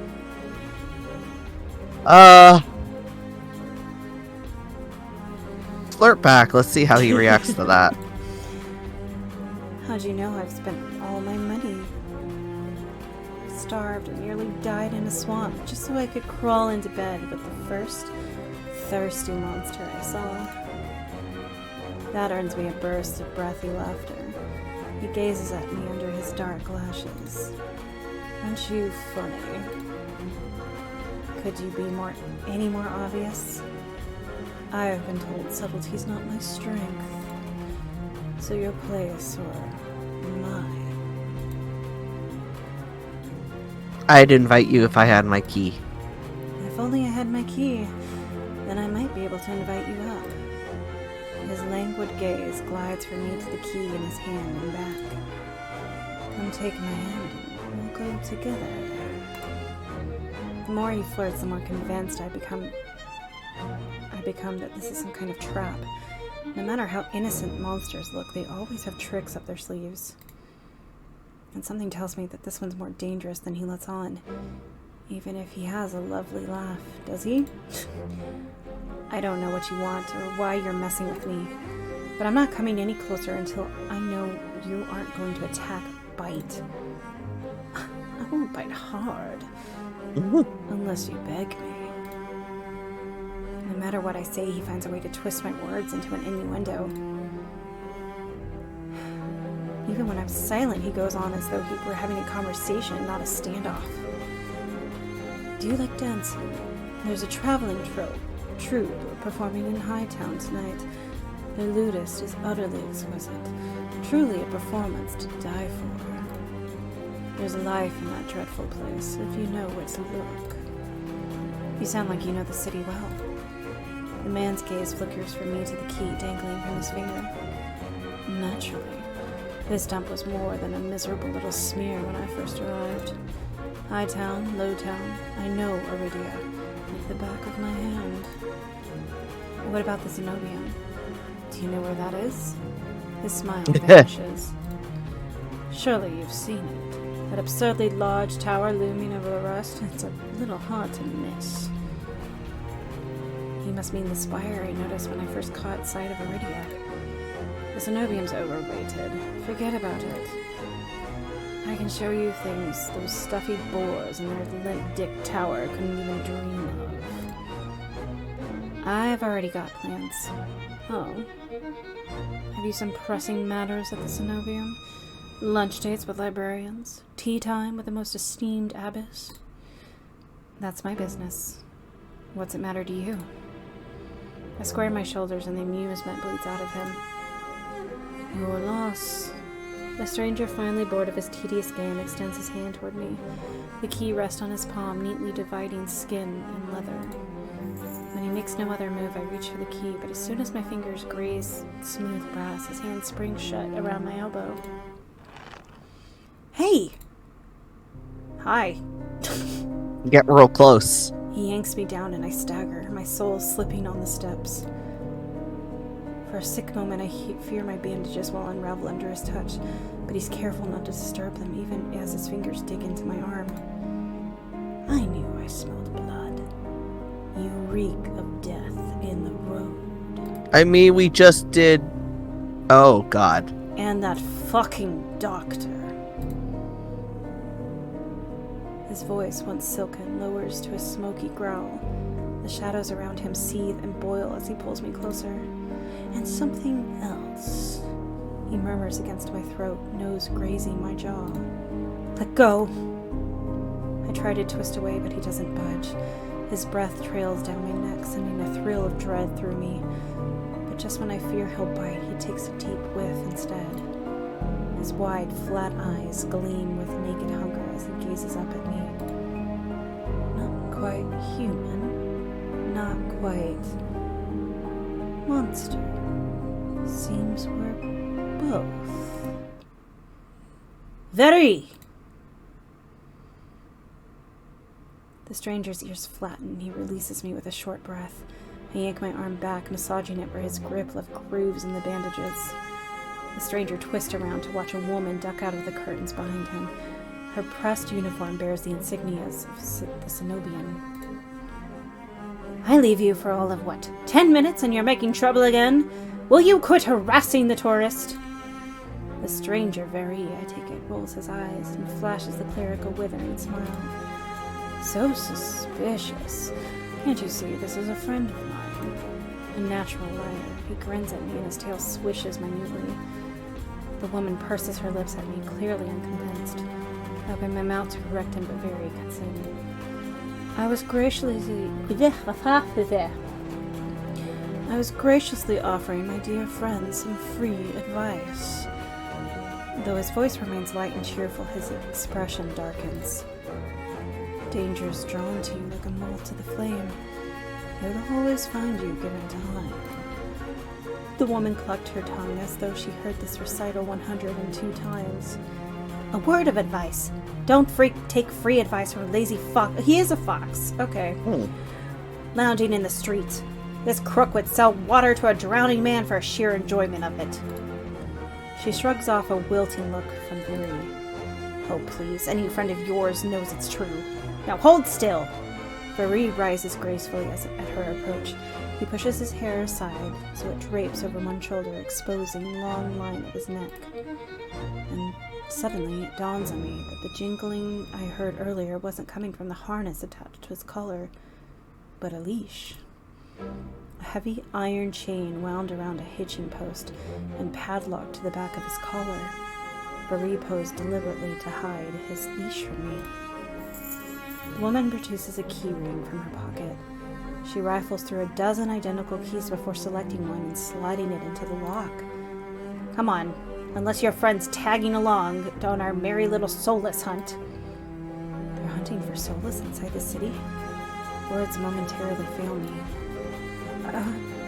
The woman regards me with a polite, if tight, smile before marching down the street. Barry lingers. He stretches his arm over his head with a yawn, and I try not to stare at the way his stomach flattens when he arches his back. Your little secret's safe with me. Try not to get yourself killed, Barry hops off the stoop and bounds after the woman. His tail sways merrily, as though he hadn't just lied and threatened me. Did you try that thing I mentioned? The Levitian knot? That the one where you take 3 fingers and actually don't tell me. Knowing you, it's disgusting. Varese' airy laughter echoes down the street. It's only after he and the cleric have vanished from sight that I realize I'm still missing something. Wait! Reflexively, I shove my hands in my pockets and find it. The room key. I use the key for my pocket and smooth my thumb over its teeth as I try to recall a touch, a tell, or any hint of Varese's sleight of hand. But I can't figure out how he did it. He has like a nat 20 sleight of hand check. All I know for certain is that Zenobia saw fit to leash him, a fate I could share, if that's what his vague warning meant. I let my eyes drift skyward past the lanterns gently swaying in the breeze to the Zenobia, slightly visible through the haze. Just one glimpse is all I need, and then I could put this all behind me. Why do you need that one glimpse? I don't know. This time, the key goes to my coin purse for safekeeping. Oh yeah, because that's much safer than your pocket. Mm-hmm. It's easy enough to follow the sluggish river that splits Iridia in two. A colossal bridge arches over the dark water below. I cross as quickly as I can, climbing over uphill toward the distant tower. Hours later. Jesus Christ! It's a big-ass city. Legs aching, sweat beading on my forehead, I finally find what I've been searching for. The cenobium of the luminous void. It stands at the highest point of Iridia, surrounded by cold white walls. Well-dressed people stroll down the walkways, paying no attention to the massive tower in their midst. I'm the only one standing before the gates. I crane my neck up and up until the top of the cenobium tower disappears into the clouds overhead. I frown up at the gates, wondering what horrible traps they might contain. Despite their delicate beauty, there must be more to them that meets the eye. Okay, Transformers. Knocking seems like a terrible idea, but I don't see any other way of making my presence known. But why would you want to? Everyone has been telling you, do not do that. Yeah. I'm halfway up the steps when something moves in my peripheral vision. Oh hey, it's the one that's probably the oldest of them all. A shadowy figure crouches beneath one of the white walls. They reach out and tug on a vine as if testing its strength. Oi, you there! The shadow vanishes as quickly as I spotted it, and a gaunt-faced man in a crisp charcoal uniform marches up the steps toward me. Ugh, another tourist. Get out of here once you're done walking. Dismissive way accompanies his equally dismissive words, and he turns on his heel without even waiting for an answer from me. I look back at where I saw the intruder, but there's nothing. Just the leaves blowing gently in a cool breeze. I step away from the gates, hopelessness washing over me. Hello? A whisper so close I feel the warm brush of breath on my skin. I instinctively jerk away, but there's no one beside me. Halfway down the staircase, I spot a woman swaying in the breeze. She's gaunt as a rail, her blouse moth-eaten. I'm unable to take my eyes off her, not because of the way she smiles a little too widely, or the way her tousled braids look unbrushed for days, but because her eyes shine a vibrant, unnatural crimson. I'm both entranced and unsettled by their subtle glow. These days, you need a miracle to get in there. I'm unsure how to respond, or even if I should. Say nothing. After the experience I just had, I'm not too keen on indulging strangers with small talk. Despite my silence, she maintains her unflinching stare and smile. Lucky for you, I have miracles for free. Whatever she's selling, I'm not interested. My words come out in a tired breath. No thanks. I start down the stairs, but she abruptly steps into my path. She turns her back to me, and before I can react, she slips her fingers under the lacing of her collar, stripping out of her blouse on broad daylight. What do you do? As worn fabric unveils bare skin, my panic is smothered by cold horror. A misshapen, sunken scar carves into the woman's body. Pitted, gnarled skin snakes down her shoulder, blooming from a gaping hole in the back of her neck. Oh boy. A shuddering breath escapes me. The fuck? Whatever whatever disease this woman had ate away from her from the inside out. How is she able to move or breathe? It's impossible. She shouldn't be alive. And yet... The power to cure anything can be yours too. The power of the sea spring. The woman slides back into her blouse and deftly laces it up. If I ever caught your interest, then follow me. It's only a short walk away. Without another glance, she leisurely strolls down the snow-beam stairs, loose braids bobbing behind her. The edge of her scar peeks out from under her collar. I stand there, wordless, until I manage to regain my bearings. It's a twisted miracle, but a miracle nonetheless. This could be the stupidest decision of my life. But what choice do I have? I take a final look at the snow-beam's shut gates, and I follow her down the steps. We descend from the higher streets, leaving behind their gilded decadence as we cross the river. The wet, derelict districts feel more familiar to me, but the crimson-eyed woman takes me further and further still, until I'm met with an all-too-familiar sight. My gut lurches when I face the open horizon. The city's outskirts are hardly recognizable in daylight, and probably safer for it. But venturing behind Iridia's walls is a gamble I wasn't prepared to take so soon. Keep going straight, and the sea spring will reveal itself to you. I bark out a bitter laugh, loud and involuntary. This is a setup. I've fallen for this already. Not that I'm proud of it, but I know a setup when I see one. I barely have enough coin for a meal, for what it's worth. If I wanted your coin, I would have already have it. She says it so lightly, I almost believe her, even if she looks as physically capable as a toothpick. You're as safe inside the city as outside of it. Truthfully, the territory before you is the safest of all. What do you mean, territory? This region belongs to Ace. Most people know him as a gang leader, but he's much more than that. I squint against the empty wastelands. Only a fool or someone with nothing to lose would leave the city. Apparently, I'm both. But if the sea spring cured her, I need to see what it can do for me. I mean, maybe you could also get more information first. Yeah. As to, like, what exactly the sea spring is and, like, what her ailment was in the first place. Because how do we know? If anyone else has used it. Right. I set off into the waste. Over my shoulder, the woman calls after me. Good luck, deVa. I hope we meet again. I did not tell this bitch my name. My heart pounds with each step I take from civilization. For what seems like an eternity, I force each foot forward. One step, then another, until realization hits me.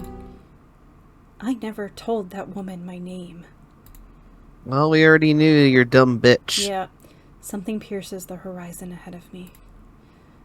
A building nestled into a tall cliffside, but so starkly out of place it might as well be a hallucination. It drips with extravagance and honeyed mahogany, an ornate jewel of architecture. Mahogany. Mahogany. A row of dark silhouettes stand out on the horizon. Trees, I think, until I'm close enough to realize that what I mistook for branches were spikes and jutting tendrils. Soulless. Several of them watch me in the distance like shadows. I just run, exploding into a messy sprint. I push my legs as fast as they'll take me towards the decorated building. Flashes of light chase me. Flashes of night chase me. The gushes of blood and screams of death. The smell of burning flesh and sour bile. I can't go through that again. I won't. The next thing I know, I'm dashing up wooden stairs and crashing through towering double doors. I gasp for air, my lungs burning from exertion. I'm desperate to be safe, but when I process my surroundings... We're gonna meet the demon boy. It's more hellscape than sanctuary. Blood flows all around me. overwhelming my vision with a lurid, unholy red. Instinctively, my hand leaps to my mouth, but the rotten stench of blood never comes. Instead, a smoky scent hangs in the air, sharp and spiced. Hellboy! I swallow thickly, convincing myself that it's not as gruesome as it appears. This has to be the sea spring, the place that grants miracles. Pulling my eyes away from the pool, I take in the rest of my environment. Tall pillars flank me, blanketed in written notes, talismans. Seating pillows scatter the floor. A rustic kettle sits nearby. Someone must live here, despite how eerily empty it is. Call out. Hello? Is anyone here? My voice echoes across the cavern without response. I approach the paper-covered pillars. Maybe something here can tell me more. I reach for... Got most. I reach for a note that's higher up. It reads, "No one will read this, but it's not for anyone else. This is evidence I existed in this rotten, grim world. Even so, I wish I could have stayed longer. The bog girl will be lonely without me. I should have told her how I..." The rest is scratched out. I wonder who wrote this. Before I can ponder it further, a sharp chill runs down my spine. Something's watching me. I quickly set the note back, my eyes darting around the wooden deck, but it's still empty, vacant. Finally, I look towards the sea spring. That stillness hides something deeper, something wrong. Hey! I spin around and come face to face with a pack of soulless. They chitter and growl, tendrils and spikes flaring threateningly, all different sizes and species, but sharing one identical trait: glowing crimson eyes. I try to back away, but my heel teeters over the sea spring. I'm cornered. "Watch your step. It's deeper than it looks." That voice again. At the sound of it, the soulless freeze, their snarls quieting.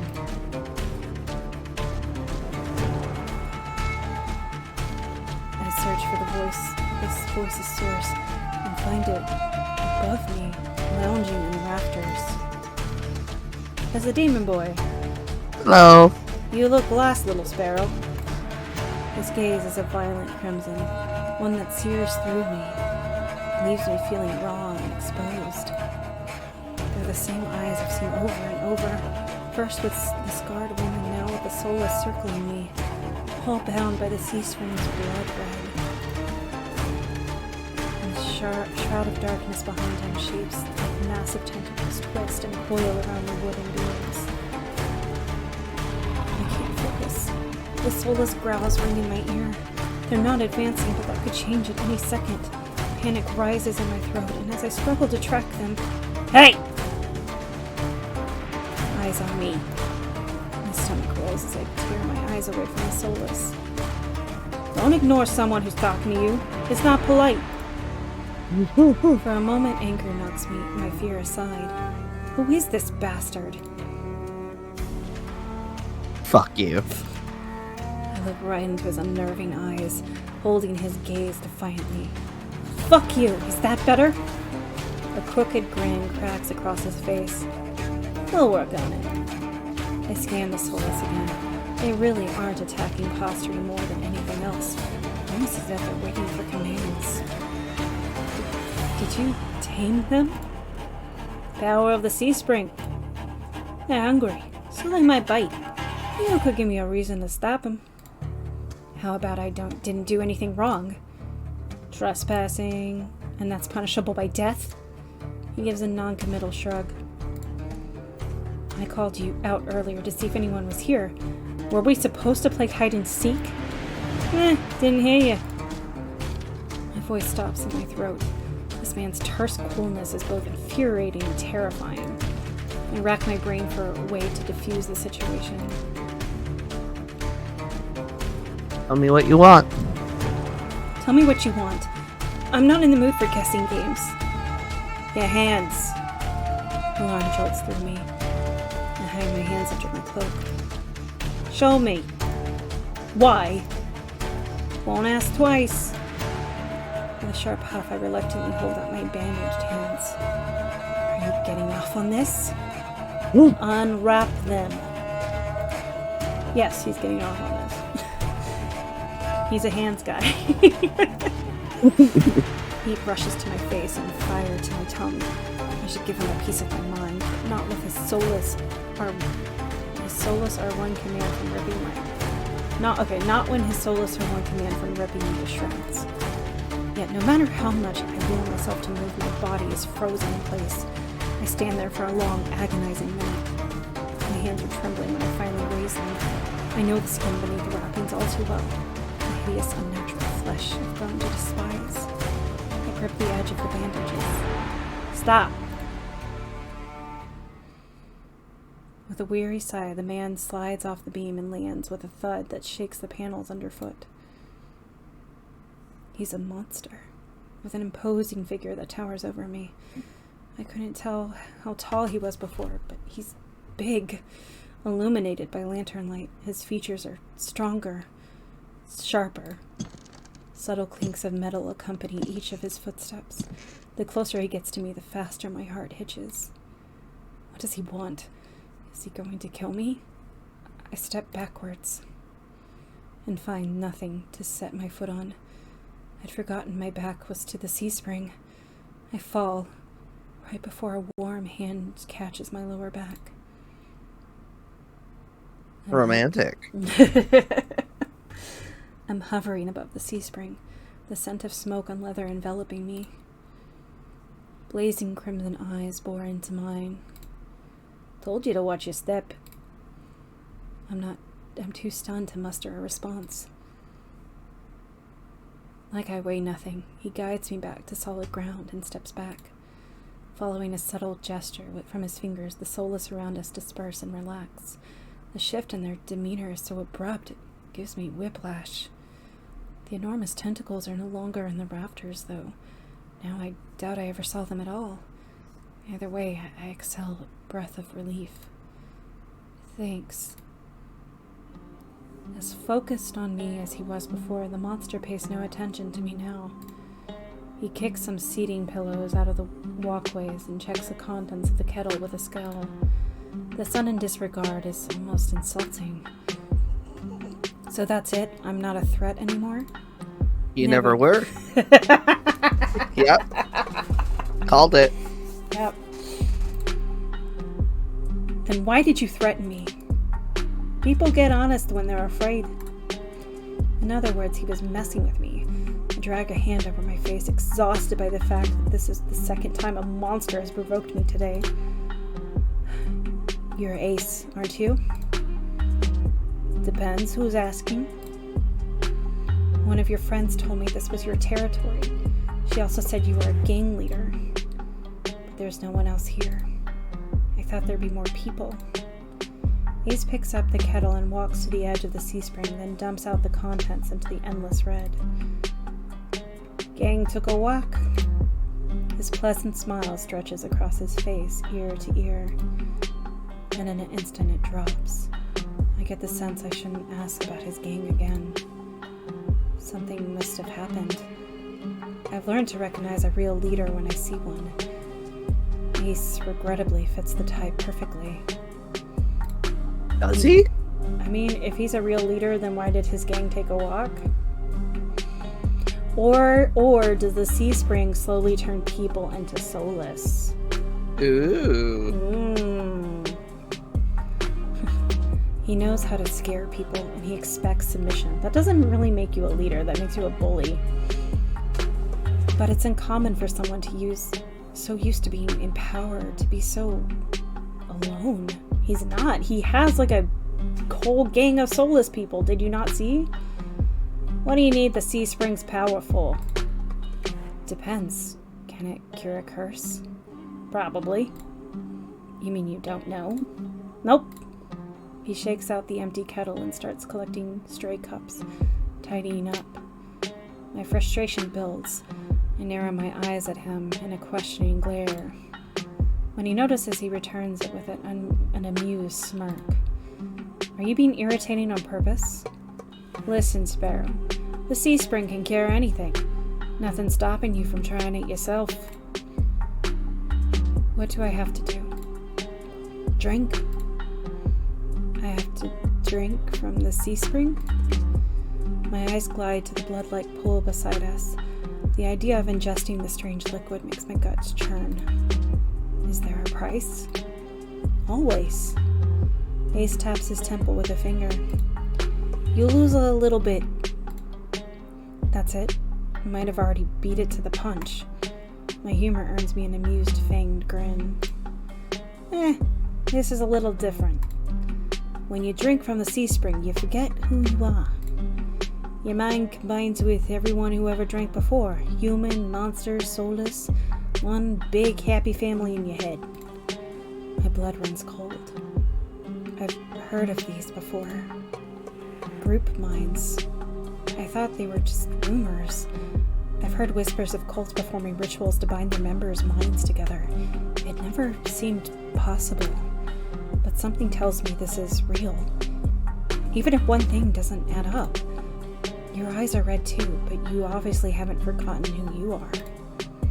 Before I can finish my sentence, Ace strides past me towards the entrance. Time's up. Let's finish this later. Wait, already? You barely told me anything. Came on a bad day. I got somewhere to be. There are still so many questions burning on the tip of my tongue, but my frustration spills out before any of them. I was told to come here for help, but instead I get threatened and kicked out. You're joking, right? Watch your tone. I'm nice, but I don't want to ruin the host's mood. My skin prickles. The feeling of being watched washes over me again. It's interesting because he says, I don't want to ruin the host's mood. Yeah. As though he's not the host. He's probably like a shrine maiden, but like whatever the demon equivalent of that is. Sorry. Just the idea of calling him a shrine maiden is so funny. My eyes start back to the sea spring, to the sea spring. A lone ripple dances on the quiet surface. I take Ace's advice and clamp my mouth shut. Ace approaches a nearby soulless, a lanky dog-like one with 6 legs and a crown of tendrils. Several sets of crimson eyes adorn its sides. Its forked tail wags rapidly when Ace squats beside it. He runs his fingers through the tendrils, scratches its chin, and pats its head. A gentle smile plays across Ace's lips. The affection he holds for the soulless is painfully clear. I dip my eyes away, my stomach fluttering at the tender sight. It's getting dark, so this pretty girl will guide you back. Following a short whistle from Ace's lip, it trots over to the entrance obediently, tail swaying. I watch the soulless warily. Pretty is not a word. I would use it to describe it. And the idea of it protecting me sounds absurd.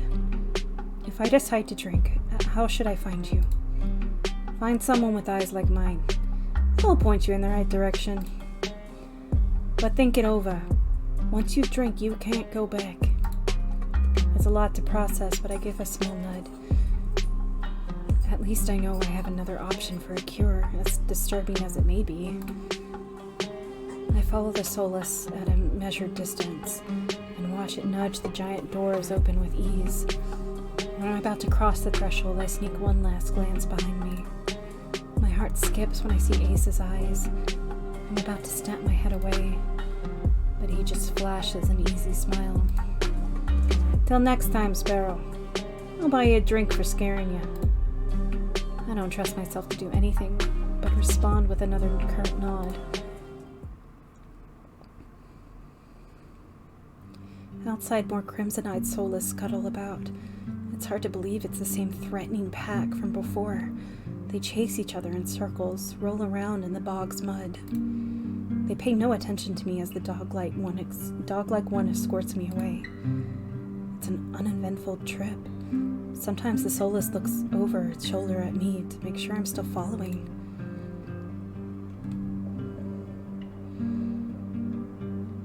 Dusk darkens the sky by the time we reach the city. The soulless sits and looks at me expectantly with familiar crimson eyes. Pet! As nervous as I am, I carefully glide my fingers through the soulless's tendrils and scratch beneath its chin, just like Ace had. It pushes into my palm in response, rumbling with a sound akin to a purr.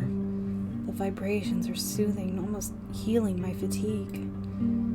When it's satisfied, the soulless spins around and scampers back in the direction we came, vanishing into the darkness. It's barely my first day in Iridia, and I've already encountered so many things I thought were impossible, tame soulless being one of them. My head spins.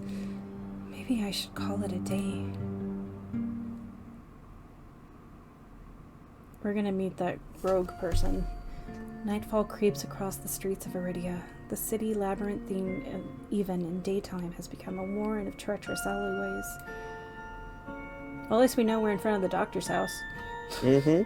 The streets are completely deserted. If I hadn't been here earlier, I would have thought this part of the city abandoned. I make my way through the winding streets, doing my best to keep my bearing towards the wet wick. My steps slow when I hear rustling in the dark. I strain my ears, but everything is still. Is the silence playing tricks on me? Something is wrong. The fine hairs on the back of my neck prickle, a frisson of discomfort running down my spine. Something is wrong.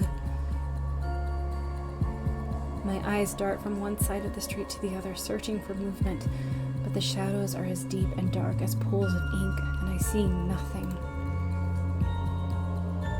I can't stay here. I need to reach a busier part of the city. Drawing my cloak tighter around my body, I hurry on my way. Though I keep my eyes sharp and listen intently, there's only the sound of my own footsteps. As the movements pass and nothing happens, I begin to wonder, maybe I really did imagine that noise. Yeah. I turn the next corner and my thoughts come screaming to a halt. My head spins, the world blurring as adrenaline rushes through my veins. Only one thing is clear amidst the haze. The soulless that attacked the caravan. It's crouched over a dark, indistinct shape. A body. A garland of intestines spills from pallid flesh. Blood grouts the cobblestones for a mercy. The soulless is too distracted by its meal to have noticed me. Okay, I made that a run-on sentence when I shouldn't have. My feet feel as heavy as stones, but I can't just stand here. Holding my breath, I take a step backwards. When the wet, slurping sounds don't abate, I take another. Then another. Then a shard of glass crunches under my heel. The world seems to slow to a crawl as the soulless raises its head, blood dripping from its tendrils. Every single one of its bulging eyes fix unblinkingly on me. It's really here. It's come back for me. What should Well, do? we only have one option. Are you sure? I'm off like a shot, running for my life through the darkened streets. Behind me, a piercing bay splits the silence and heavy footfalls pound after me. My heart thunders in my chest. I take turns at random trying to lose it in the maze of streets, but I can't seem to shake it. I can't hear its breathing now. I can hear its breathing now. A wet, fluttering grasp, growing closer and closer. The same claws that severed my arms swipe out. I duck, saved by the pure reflex, and skid around a corner. I take 3 running strides before the bottom drops out of my stomach. A wall twice as high as me bars my way. A dead end. Then I turn around. The soulless looms in the entry of the alleyway. It's no longer running. It doesn't have to. As it prowls closer, my thoughts race. Some of the buildings lining the streets are lit. There must be people inside. It's a long shot, but...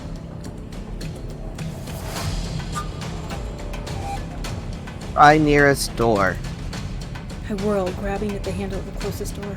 It turns completely, the hinges creaking as I push, and I feel a flash of hope before a weight hits the door from the other side, and it slams shut.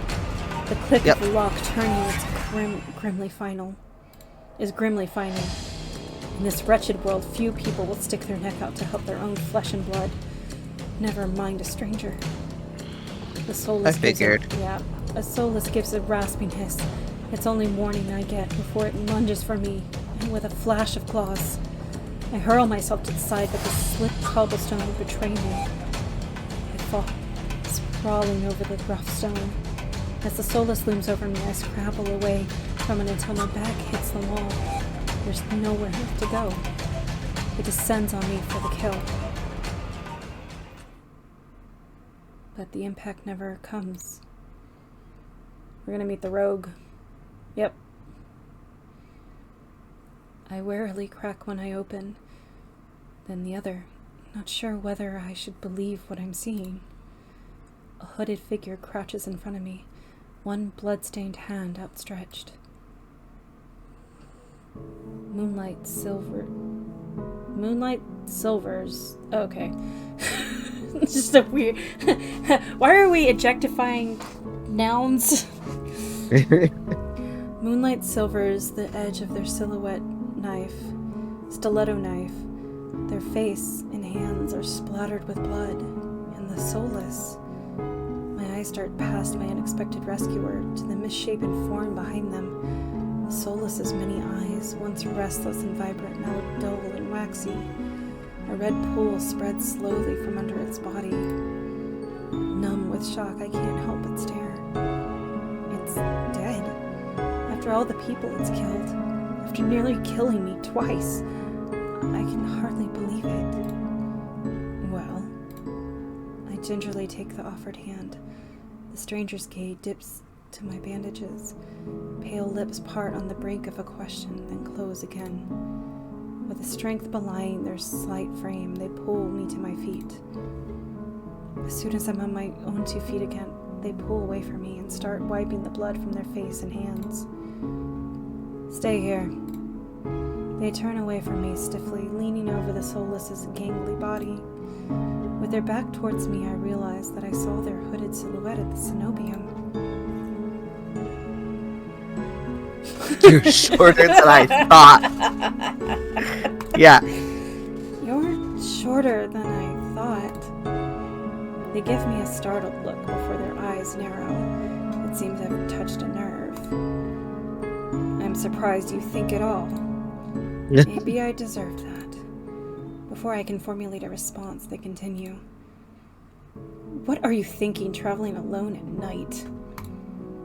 This is far from the worst thing haunting Lowtown. I can't make heads or tails of them. First they save me, and now they scold me? Lesson learned. I could do without the lecture, though. And I could do without you calling me short. Point taken. Their attention glides back to the soulless's corpse. They examine it with an inscrutable expression. I clear my throat to fill the silence. I'm deVa. Min. Suddenly Min tenses. Their blade flashes as they drive it into the back of the soulless's neck. The soulless thrashes once, letting out a rattling hiss as the air leaves its lungs. Min leans on the blade, driving it deeper and deeper until there's a sickening crunch and the creature goes limp. My heart thuds in my chest. It must have been clinging to life by a thread. Min straightens up, withdrawing their blade in a single smooth motion. Better put wretched things like this out of their misery. They calmly clean the blood from their knife. That shift, unhesitating, lethal strike wasn't the work of an amateur. But they don't act like any of the cold-blooded killers I've seen in the past. Why is a soulless inside the city? Min looks at me, eyes searching before realization dawns.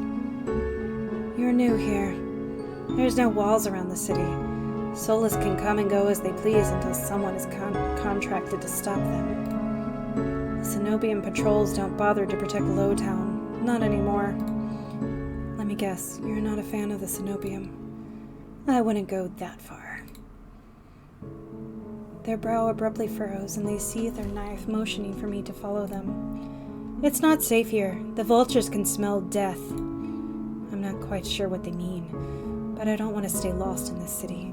I trail behind them as they stride down the street. If it's too dangerous, then why are you helping me? I came for the bounty on that soulless, and you were in the way. Not killing you isn't the same as helping you. Don't count on being so lucky again, and you'll be dead by sunrise. Their answer is strikingly harsh, stingingly harsh. I mean, it's true. Yeah. I just need to find my lodgings. I hold my hands up, trying to forestall any more snippy comments.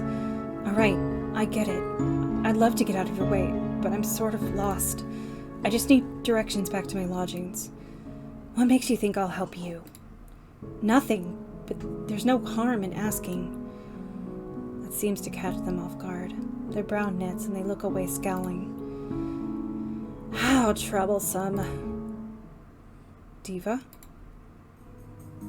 I turn, surprised by the voice. Karas walks down the street towards us.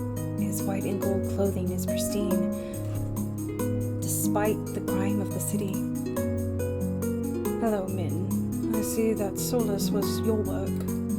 Min shrugs with a familiarity to the way they regard each other.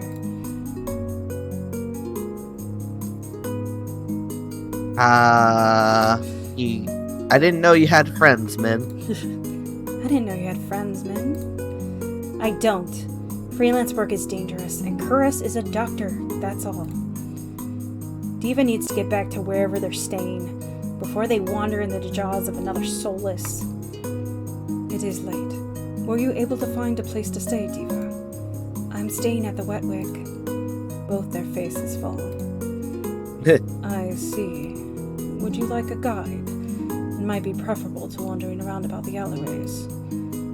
That would be nice. Min clicks their tongues and sighs, sounding mightily put out. Going to the Amaryllis district? That gaudy cesspit?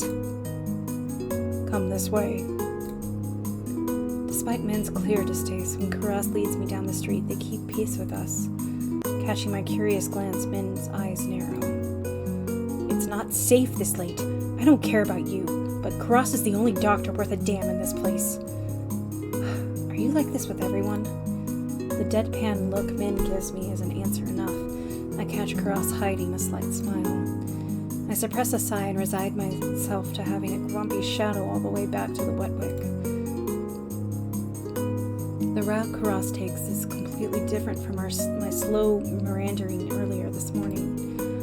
In no time at all, he cuts through the darkened streets and twisting alleys. It seems like half the city is poured into Amaryllis District's colorful street. Laughter, clinking glasses, and music assault my ears from every direction. Yet the most noise still comes from the Wetwick. Its doors hang wide open, lanterns lit. Here we are. He moves toward the door and Min lets out an audible huff. Don't tell me you're going in. That's the wrong voice. Wrong person. Sorry, that was Ace. I have some quick business with Leanda. Fine. He still owes me for yesterday's work. They drag their feet reluctantly, trailing me into the tavern. That's gonna be fun doing a British and Irish accent at the same time. As soon as the doors open, a wave of sticky... I thought they were already open. Whatever. A sticky heat rolls over me. In the hour since I left, the wick has grown suffocatingly crowded. Kuras stands out, easily a head taller than most. Even so, I nearly lose sight of him amid the sea of swarming bodies. Pardon me. The crowd parts as though answering his request. Kuras glances over his shoulder at Min and me before gliding through. How can anyone breathe in here? Min follows Kuras at a clipped pace. Oh. What? Can I not save? Okay. I pressed something. Leander is right where I left him, although he's traded places with the bartender. He holds a pair of... Then he's not right where you left him! He holds a pair of shot glasses filled to the brim with luminous green liquid. And now for the finishing touch. A flash of magic paints the glasses white with frost. You're never gonna guess what's in these. Leander slides the glasses across the bar, and I get my third and fourth shocks of the even in rapid succession. Ace leans against the bar, an elbow propped up on the counter. He catches the glasses and lifts one to the light before turning it upside down. The contents magically congeal and stay firmly in place. Are you supposed to make drinks, pretty boy? You're supposed to make drinks, pretty boy. Don't tell me you're wasted already. Marie, perched on the bar's counter beside Ace, takes a single... So many accents that you're gonna have to do in short succession. Oh, it's great. I might just give up. Takes a single look at the shot glass and shakes his head. What have we here? A bucket full of boogers. Leander's nose treasure. You've eaten worse. Barry's lips twitch and his ears flatten when Ace offers him a glass. He turns his cheek with a sniff and Ace just snickers. Coward. Don't tell me you're actually... In one fluid motion, Ace throws back his head and downs the shot. Drinking that. A dark look crosses Ace's face. It's chewy. Chewy. I mean, what were you expecting? It's like a jello shot. A fantasy jello shot. Chewy. Wait, let me try that again. Behind me, Min grumbles. I'm so glad I gave you a normal voice, Min. I told you this place was a nest of degenerates. If it isn't Karas and Min. At the sound of Leander's voice, Min's pale eyes grow wide. They look ready to bolt until Karas sets a hand on their shoulder.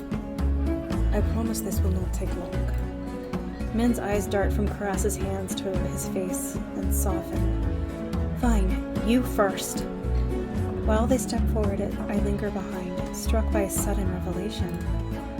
All of the people I met today know each other. Good evening, Leander. Ace, another drinking competition, I presume? Oh, is it evening already? Huh, could have sworn it was earlier. Just some friendly rivalry, Doctor. Nothing to be afraid of. Ross acknowledges Leander and Ace with a slight nod, ignoring Varee entirely. Not that Varee seems to mind. He tilts his head, and an impish smile curves his lips when he spots Min looming silently behind Karas. I almost didn't see you there, Min. Looking for your booster seat. Min pushes back their hood. They level Varee with a cool look. I thought Ace wasn't allowed to bring his pets in here. Varee's tail gives an angry twitch. Cute. It is very cute. Yep. At the first sign of an impending fight, Leander vaults clear over the counter. He slides in between Ace and Karas. Now, let's try and keep the peace. It's not every day an esteemed doctor takes us up on a drink. His arm snakes around Karas's shoulders. You are finally taking me up on that drink, right, Karas?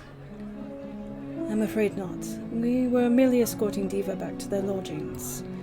Karas gestures in my direction and my stomach sinks. I reluctantly step into the light. Oh no, I've been perceived. Oh no! As soon as he sees me, Leander's face brightens. deVa! It's been too long. Everyone, this is deVa. They're new to Iridia. It's been too long. It's been like 4 hours. Yeah. He has the memory of a goldfish. I feel 5 pairs of eyes fix onto me, and suddenly the bar feels suffocatingly small. My voice nearly catches in my throat. We already know. Which one? Hi again. Hi, everyone. Again. Wait, you've already met the crew. Ace and Varee level me with subtly amused expressions. Varee's tail gives a lazy wag. We did. Not that long ago either. That's the wrong voice. I'm starting to suspect they're stalking me. He looks far too pleased with himself when I roll my eyes. This calls for drinks. What does everyone want? In an instant, all the eyes turn to Leander, freeing me from the burden of attention. I still can't believe they all know each other. Watching them talk amongst themselves feels surreal. Can you not ruin my recording? She's just staring at me with like one tooth hanging out of her face. But for the first time I undertook the journey to Aridia, I feel a faint glimmer of hope. I know I was meant to meet them. The low, pleasant rumble of Leander's laughter pulls me from my restless thoughts. Well, cuddling me surprised. You make friends fast, deVa. I wouldn't say friends, but sure. I wouldn't go that far. We're more like acquaintances. A wise man once said that acquaintances are merely friends you haven't shared a drink with yet. A wise man? You said that. Here, last week. I can hear Min's lip curl with distaste from across the bar. Leander clears his throat and continues unperturbed. Let's toast to deVa's health. Care to join in, Doctor? Ras politely declines with a wave of his hand. How about you, Min? No. Are you? No! A resounding pop pierces the din of the bar. We all turn in the direction of the noise. Marie looks almost bashful as he accepts an overflowing flute from the bartender, poured from a bottle so old its label has been worn blank. They serve champagne. Listen. Color code your goddamn dialogue boxes. Reading names? What's that? Give me color coding. I'm already reading enough. They serve champagne here. Since when? Marie pauses in the middle of licking champagne foam from his fingers with a coy smile. You don't mind, do you? In a transformation as impressive as his magic trick, the concern on Leander's face vanishes. He laughs softly.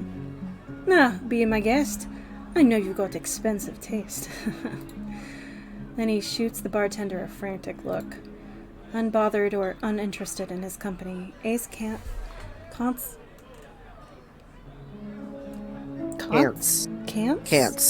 Yeah. Okay. Cants his head at me, a light smile on his lips. How about you, Sparrow? That's Southern. I have forgotten how to do a New Jersey accent. Hold on. You've just you've been so thrown off by how many accents in one room that you I'm can't reverting. even do. I'm reverting to my original accent. How about you, Sparrow? Did you say we're just gonna go with it. Did I say I buy you a drink earlier? There we go. Found it. No, my treat. Ace regards Leander with the lip of his glass in the dim light. The glint in his crimson eyes look downright dangerous. What'll it be, deVa? I'll take that drink. It's been a day. It has been a day. I'll take you up on that drink, as long as it's not one of those green shots. Don't knock them till you've tried them. They taste better than they look. Somehow I doubt that. But I hold my tongue long enough for Leander to go behind the bar. He's lying, isn't he? When I glance at Ace, he only shrugs. Like I said, they were chewy. Probably poison, too. Considers his own drink, a tumbler of amber-colored whiskey. Leander's tried to kill me 12 times by now. It's always a gamble. Marie clicks his tongue in disapproval. When he finally looks my way, it's with a half-lidded gaze softened by his third glass of champagne. How many have you downed, sir? Were I you, I wouldn't let Leander put anything in my mouth. But I'm not you, but also thanks for the warning. He fans his fingers over his chest, voice dripping with fake reverence. The Wetwick is one of the finest drinking establishments in all of Aridia. While you're here, you may as well partake of the signature watered-down drinks and stale nut leather. Nut leather. He sweeps his hands toward a chipped ceramic bowl filled with spindly, speckled jerky that I can only assume is nut leather. What is with the food in this city? As abysmal as you make it sound, this place is completely packed. It's not all bad. Depending on the day, the food's edible. Ace takes a measured sip of his drink. Gotta stick around for the real attractions, though. Before I can ask what he means, Leander returns with a tumbler that he sets in front of me. Uneven chunks of ice bob in the pool of reddish-purple alcohol. I sniff the drink suspiciously. To my relief, this time, all I smell is the sharp, clean scent of gin, with an undercurrent of fermented fruit. But I did click. Relax, it's just a local specialty. Plum gin.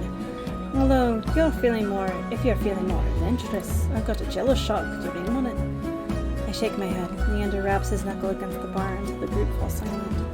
Alright, everyone, let's toast. May deVa stay in Aritia be full of bright adventures and discoveries. Cheers. Leander, Ace, and Varee raise their glasses in unison. Min only crosses their arms, and Karas watches with polite indifference. I tip back my drink. The plum gin is eye-wateringly strong. Despite a sharp medical edge, it goes down smooth. Medicinal. One sip softened the edges of my vision.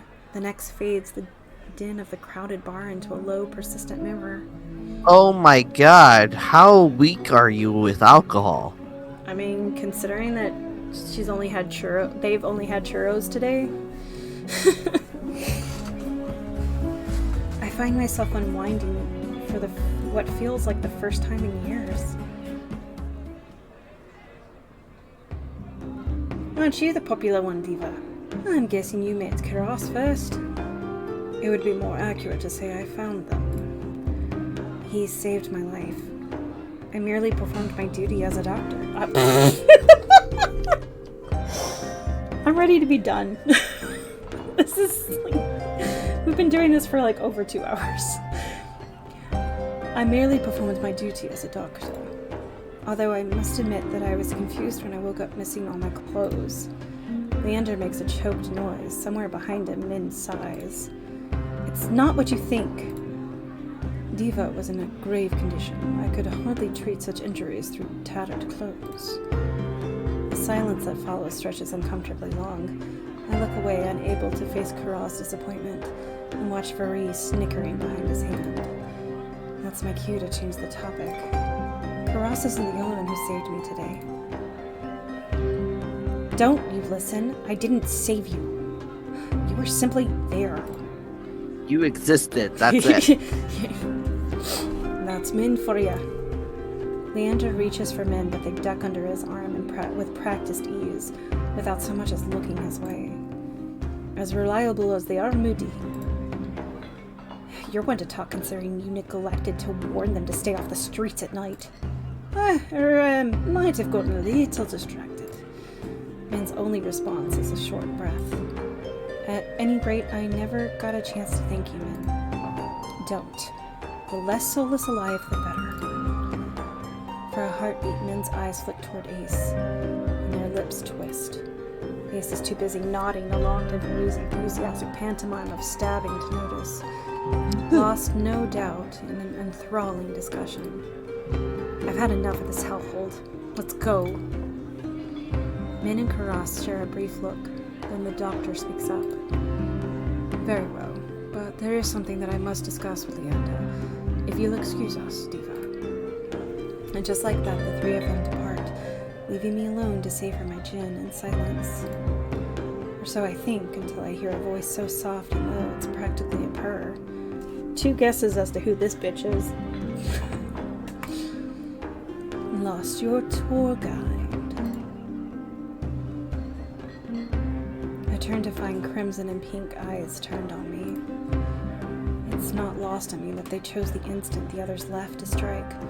Just my luck.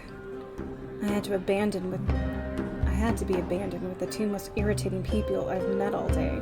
It's only because I gave him a weird accent. Monsters or not, there's no telling what he'll do if either of them push me again. Don't tell me Leander already snuck off to get his knob slobbered out back. He's got business across and men. 2 on 1 business. Isn't he lucky? I can't tell if it's the champagne or the company, but Vree has grown noticeably more relaxed. He sits with his chin propped up on the back of his hand. His ears twitch whenever a hiccup shakes his shoulders. Why are you so far away? Come join us. He passed the empty bar stool beside Ace, but I hesitate. The smile Vree wears is sweet and distinctly sly. And with drinks in the mix, I dread how he and Ace will mess with me next. We don't bite. I'm not sure about that. Just an hour ago, he tried to rob me, and you threatened me. Me? Steal? Surely you must be mistaken. You sure it was me? Yes, it was you. And then you had the gall to kick me out just so that you could go drinking?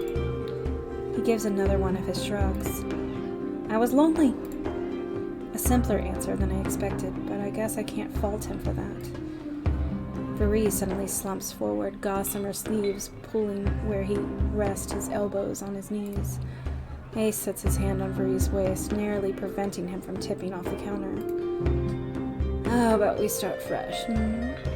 Begin with proper introductions. Get off on the right foot and whatnot. I'll start. The name's Vree, hunter extraordinaire. Vree's right hand flutters to his chest, and he bows his head, flinching when his hair falls into his eyes. Ace doesn't say anything, so I suppose it's my turn now. It's deVa. It's deVa. Vree considers me for a long moment, his tail idly swaying behind him. Then he knocks back the rest of his champagne. It's a pleasure to formally meet you, deVa. He says my name slowly and deliberately, savoring every syllable. All 2 of them. A tingle jumps down my spine. I quickly turn my gaze away. Ace smirks at my reaction over the rim of his glass. Is something funny? No. I open my mouth and close it just as quickly. They want me to react, goading me into another ridiculous game. While their sharp cat-like ears keep me on edge, something about this tension is fun. It must be the gin. Or you're actually, like, having fun with people. What's that like? I know. A flash of white over Ace's shoulder catches my eyes. Across the bar, Kuras heads for the door. I don't see Leander or Min, but it feels wrong to let him leave without saying goodbye. I'll be back. Vree hums and wags his fingers at me as I leave. I slip through the crowd, careful not to touch anyone, but just as I'm nearing Kuras, I stagger, shoulder checked by a man with a neck thicker than both my thighs. He stares down at me, nostrils flaring. Out of my way, shit stain. My words spill out on their own. You watch it! That's... Sorry.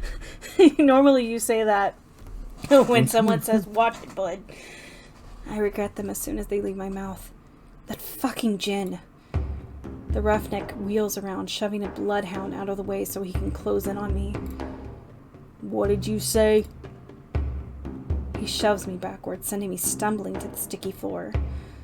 I'm fine, but my heart leaps into my throat when I see the roughneck bearing down on me. You trying to start something here? The roughneck freezes, his fist cocked back. A group of bloodhounds called by the commotion circle him, sizing him up.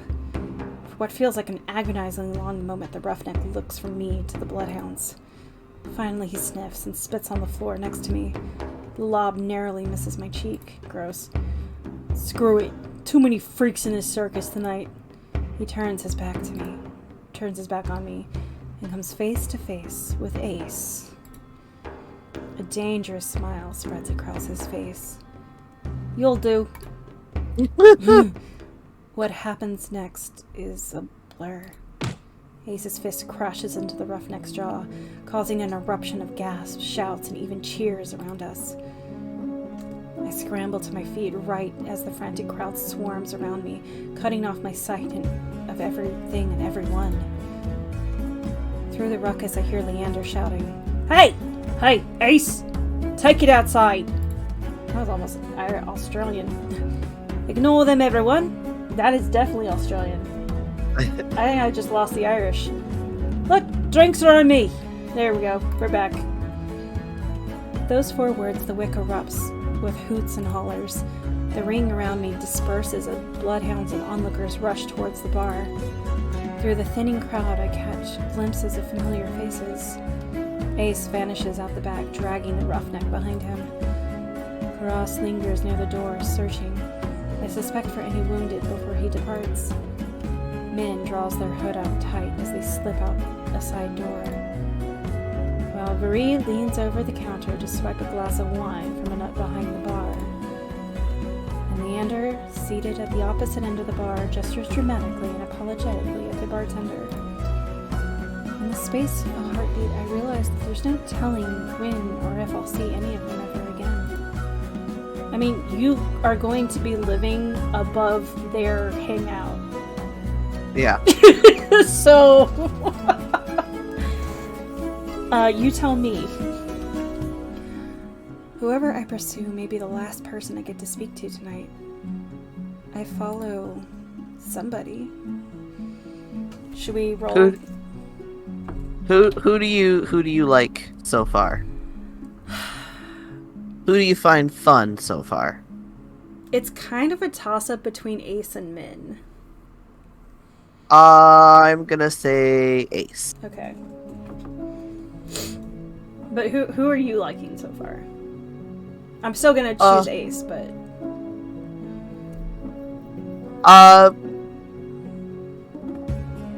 Leander and Ace, I think.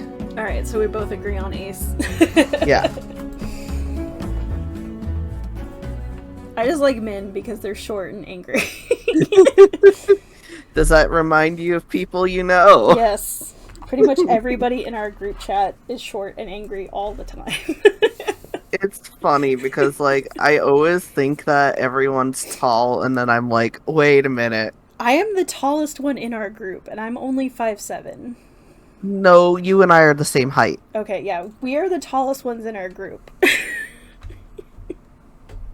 Yeah, which was shocking to me. Yeah. I at least thought Katie was like 5'6" or something like that, but apparently not. No, she's short. She looks tall, but she's short. Yeah, anyway.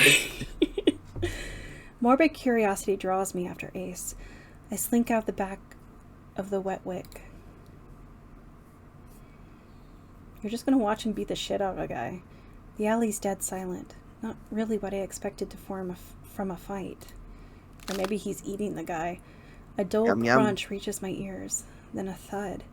I peer around the corner of the building, careful to keep hidden. Dark, glistening red spatters the ground, spidering through the seams of cobblestone.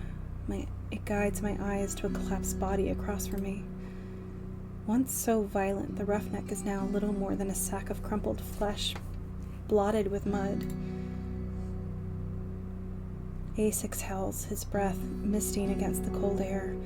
Blood flecks his knuckles as he looms over the motionless body, his feet on either side of it. Fear spreads like ice in my bones. Moments ago he was joking and friendly with the others, but now... Ace's crimson eyes find me in the dark. "Not running, Sparrow!"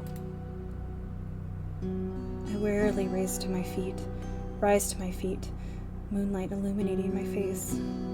I thought I was out of sight. I'm a demon. I can see in the dark. I got that dark vision. Got eyes in the back of my head. One of those racial traits. Yeah. Actually, I don't think tieflings have dark vision. I'll have to look into that, because like I've played a couple tieflings before. I don't remember them having dark vision. Ace steps off the roughneck. My eyes stayed locked on the body. It's wet with layers of blood and grime. Completely still. He's alive. Are you sure? Calling me a killer? Or a liar? Or both. Or both? Liar. Liar, which I guess is both. In that case, he's dead. I squint, and he smirks back. Don't believe me? To be honest, it's hard to believe anything coming out of your mouth. I am a liar, after all. His bloodied knuckles catch his attention. He tries to rub them clean, but ends up smearing the blood around more. I keep making bad impressions on you. I didn't know you cared about my opinion. Just prefer you didn't piss yourself when we talk. Annoyance bubbles in my chest. Well, I'm not pissing myself, even with your bad impressions. Like the first time we met, Ace chips away at my fear, replacing with an irritation instead. He probably prefers that. Mm-hmm. Ace kneels beside the roughneck and frisk him. I can't help but wonder if the crime was worth the punishment, but I hold my tongue. Deftly, Ace's hands search through the roughneck's pockets. It doesn't take him long to find his prize, a cigarette in a matchbox. He strikes a match. Sparks light up his angular features in a golden glow.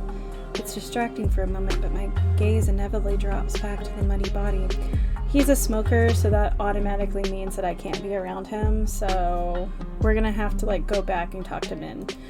You're just gonna leave him there? Ace draws deep from the cigarette. He exhales heavily, smoke curling past his lips.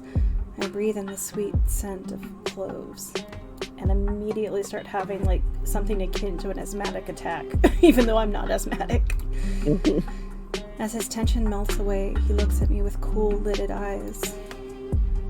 Should I give him a blanket? Unbothered by the maybe corpse, he takes a seat on a crate opposite the bar.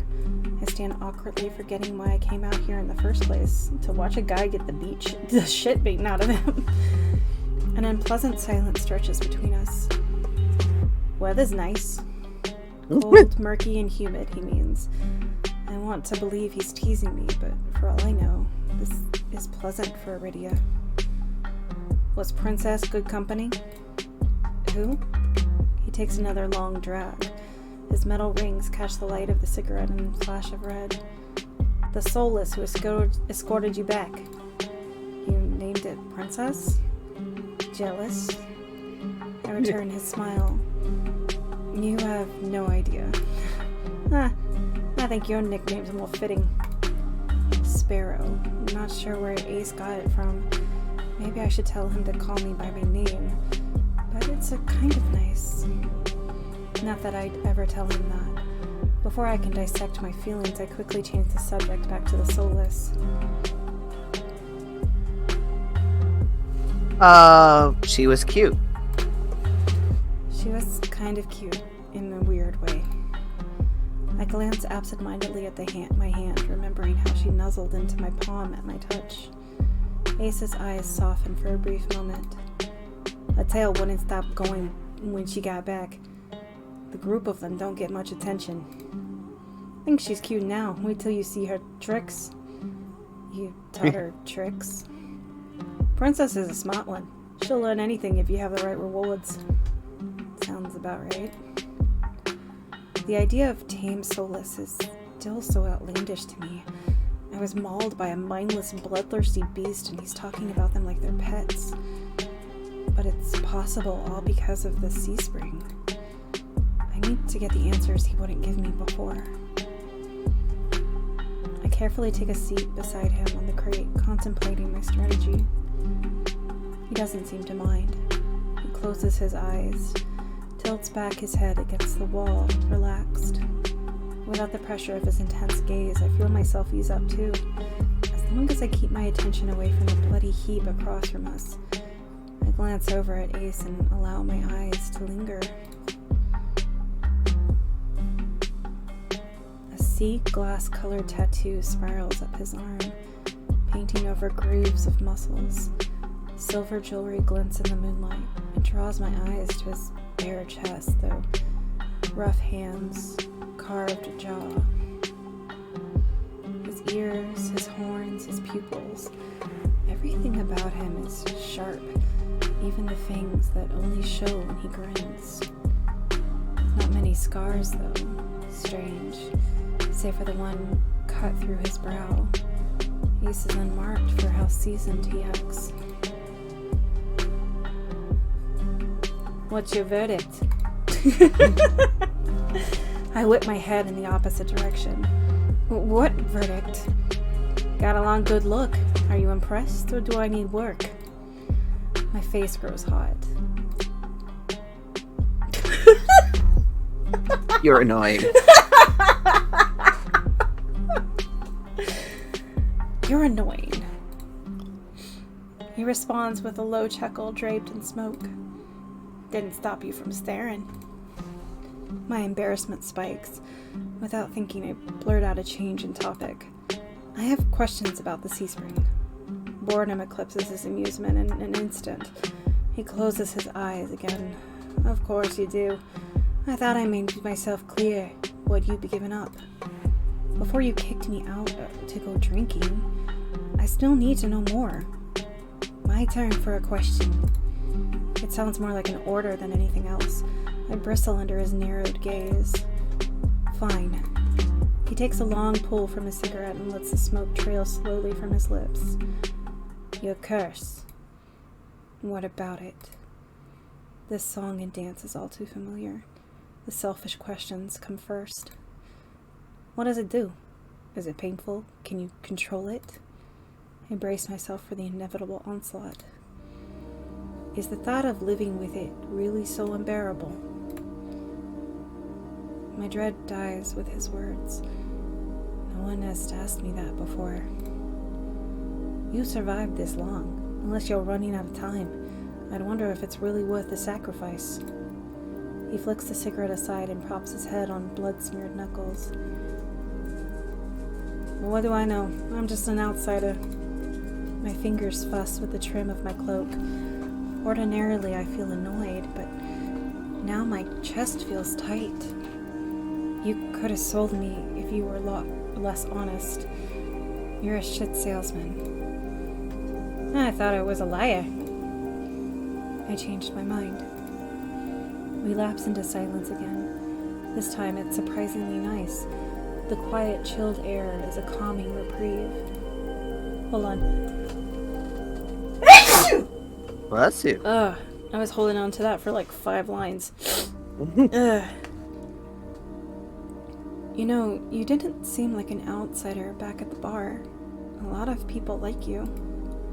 Ace raises a brow at me. I start by asking about.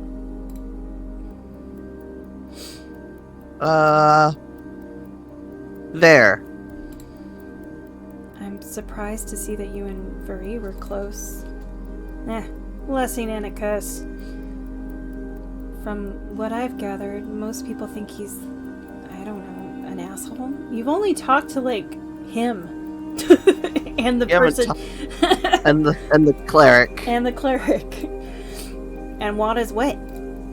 I wait for him to elaborate or add his thoughts, but he doesn't. You just want the tea. So, what do you like about him? He lets out a quiet laugh as if amused by my question. A lot of things. You already named one. He's an asshole. You like that he's an asshole. Temperament matches the drapes. Looks good in blood and better in tears. Favorite thing's the tail. Sometimes it frizzes it up if you... He catches himself, clears his throat. It's hard not to let the disappointment show in my expression. Bray is one of those most honest people you'll meet. Just don't listen to a single thing he says. Those sound like complete opposites to me. Nobody. Men? I don't care about anyone else. Yeah. You said men? Oh, I said Leander. Oh, Leander. You and Leander clearly get along well. You like Leander? Doesn't everyone? He's helped me a lot since I arrived in Iridia this morning. He even got me a free room at the Wetwick. His charm has gotten him far, but for a leader, he sure likes it when others take control. Part of me desperately wants to ask what he means, but Ace continues before I get the chance. Surprised we get along? I thought you'd be at each other's throats instead of drinking buddies. His smile is easy, but there's a dangerous edge to it.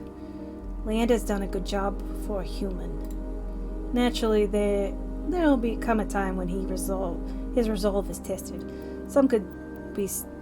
Same could be said for anyone, in this plane or the next. As for my resolve, well, stick around Iridia long enough and you'll find out.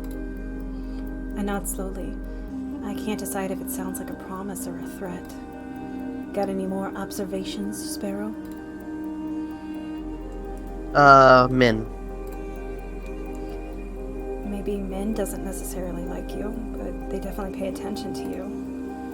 Ace's reaction takes me off guard. He growls, pinches the bridge of his nose, and exasperated as I've ever seen him. I make enemies as easily as I breathe, Sparrow. Doesn't bother me. But that dove's got it out for me for no reason. Maybe they're unsettled by the sea spring? It's not about that. Goes without saying that they've got some issues. Don't think they understand that you catch more flies with honey than vinegar. Honey has left a bad taste in my mouth in the past. It could be the same for them. At least you're capable of a conversation. Do me a favor and teach that dove some manners. Thought they'd lay off eventually. If I bite, I didn't bite. Hasn't happened yet. I briefly consider the possibility that Min wants to get bitten. Alright. Projecting much? I'm not about to propose that, though. Well, it's interesting because, like, maybe Min clearly has, like, some sort of issue going on. Like, Yeah. They have a lot of anger in them. Right. So I'm wondering... They have a vendetta specifically against the Soulless. And this guy So- can control them.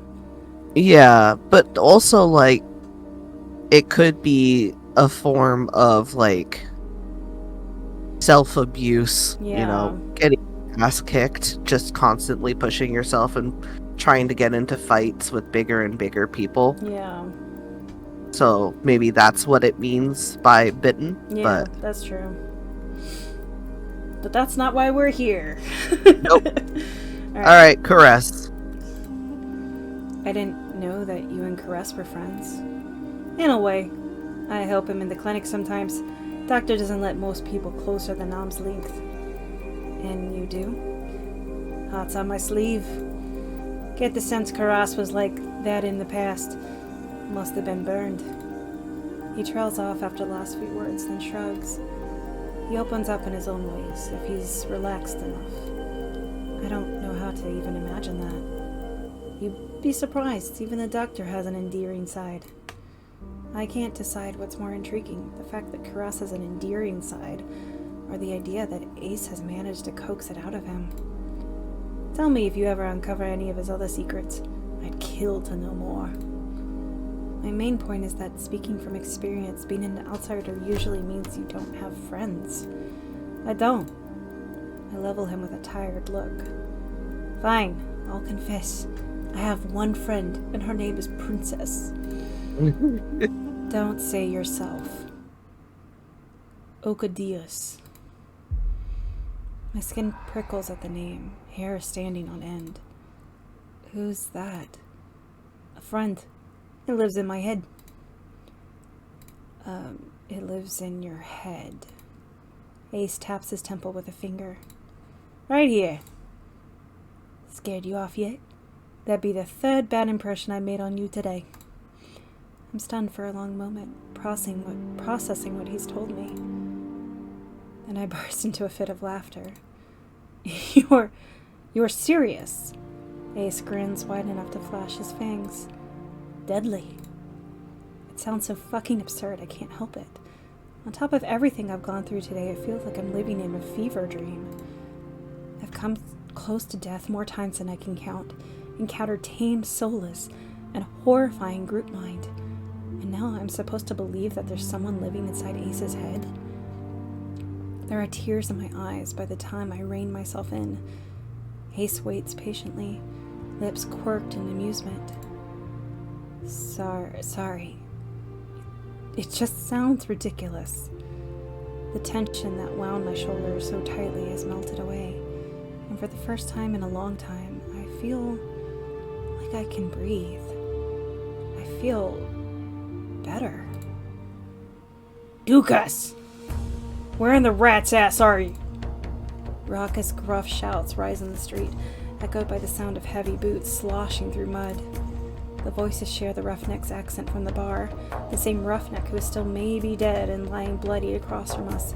I nearly forgot about him. I shove to my feet as their voices get louder. They're closing in quick.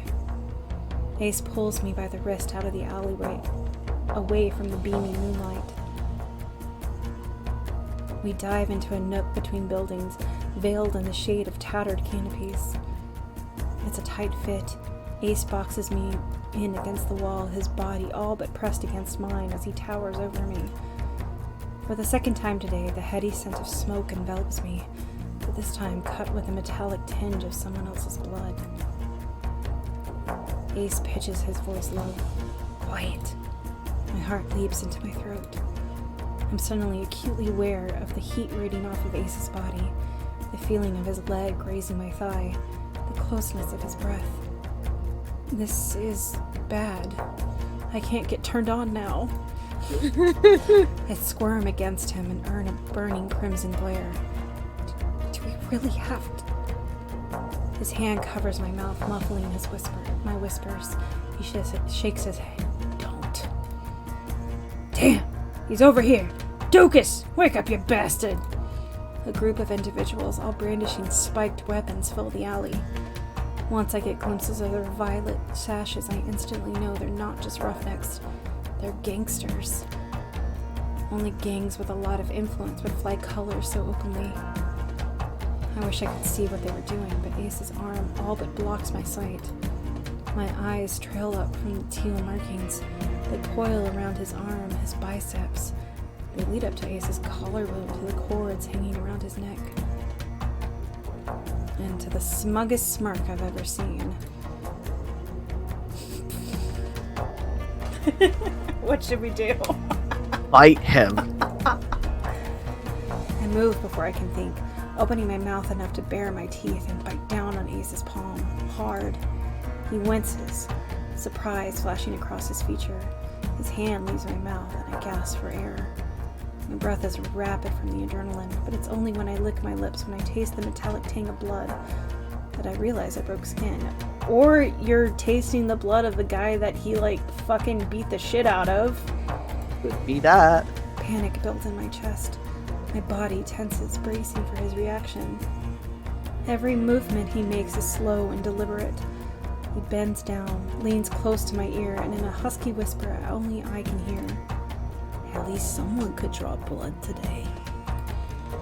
A hot thrill jolts through me. For a heartbeat, I forgot to breathe. Voices in the alley grab Ace's attention this time. Shit! He's got more broken ribs than whole ones. What kind of freak did this? It is me, a demon! It is I. I'm a motherfucking demon. Fan out. Find the cocksucker responsible. You three, take Dukas. Sorry. His name is stupid. Take Dukas back to base. At least he's still breathing. The alley clears out as footsteps rush away from us. We stay still until they're distant, melting into the rumble of the quarter. When we finally step back into the moonlight, the night air is ice on my skin. I feel dazed, and the need to keep my eyes off Ace at all cost. Was that really necessary? The tremble in my voice is nothing but embarrassing. Could ask you the same thing. Didn't know sparrows could bite. You're really lucky I didn't do worse. Try me. The thought of wiping that shitty grin off his face is definitely tempting. Staying hidden is the best option. Would be a hassle to run into them with you there. What, because I'm dead weight? Because 3 bad impressions are enough for one day? The answer is too vague for my liking, but he's probably right. Either way, I don't have the energy to argue. Come on, Sparrow. Let's get you home before you frame for meta. I am, like, literally outside. Very funny. We reached the front of the wet wick too quickly. I hate to admit it, but I don't want to separate from Ace yet. And not just because he never answered my questions. He's infuriating. As easily as he makes me feel on edge, he can make me feel safe. Secure somehow. You know where to find me. At the creepiest place in the world? Take your time before you decide to drink. I happen to like your shitty attitude. Takes me a moment to process it, and my eyes flutter down to my feet. I'll keep that in mind. When I glance back up from the ground, Ace is already down the street, disappearing into a throng of people. No fanfare, not even a wave. Asshole.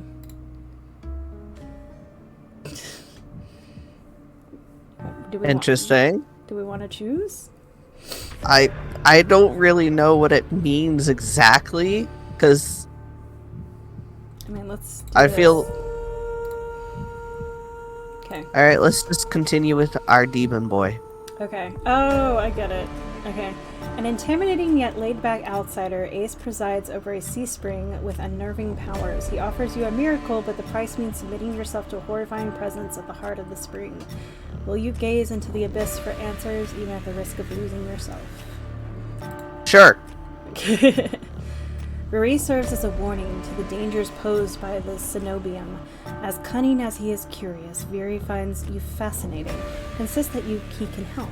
But trusting him means entrusting your life to a collared beast with a lethal reputation. Can Viri protect you, or his honeyed words a trap waiting to snap shut? Leander offers you something that should be impossible, a taste of normalcy free of your curse. As the first person to withstand your touch, he could change your life, but some things are simply too good to be true. Leander promises to help unravel your curse, but at what cost? From all appearances, Karas is a principled doctor of extraordinary skill, but you know little about the man beneath the professional mask, and Karas keeps even his friends at cool distance. If you uncover his deepest secrets, will you like what you find? Despite their cold nature and familiarity with violence, Min is just as desperate as you to get into the cenobium. You may be able to help each other, but they're keeping as many secrets as you.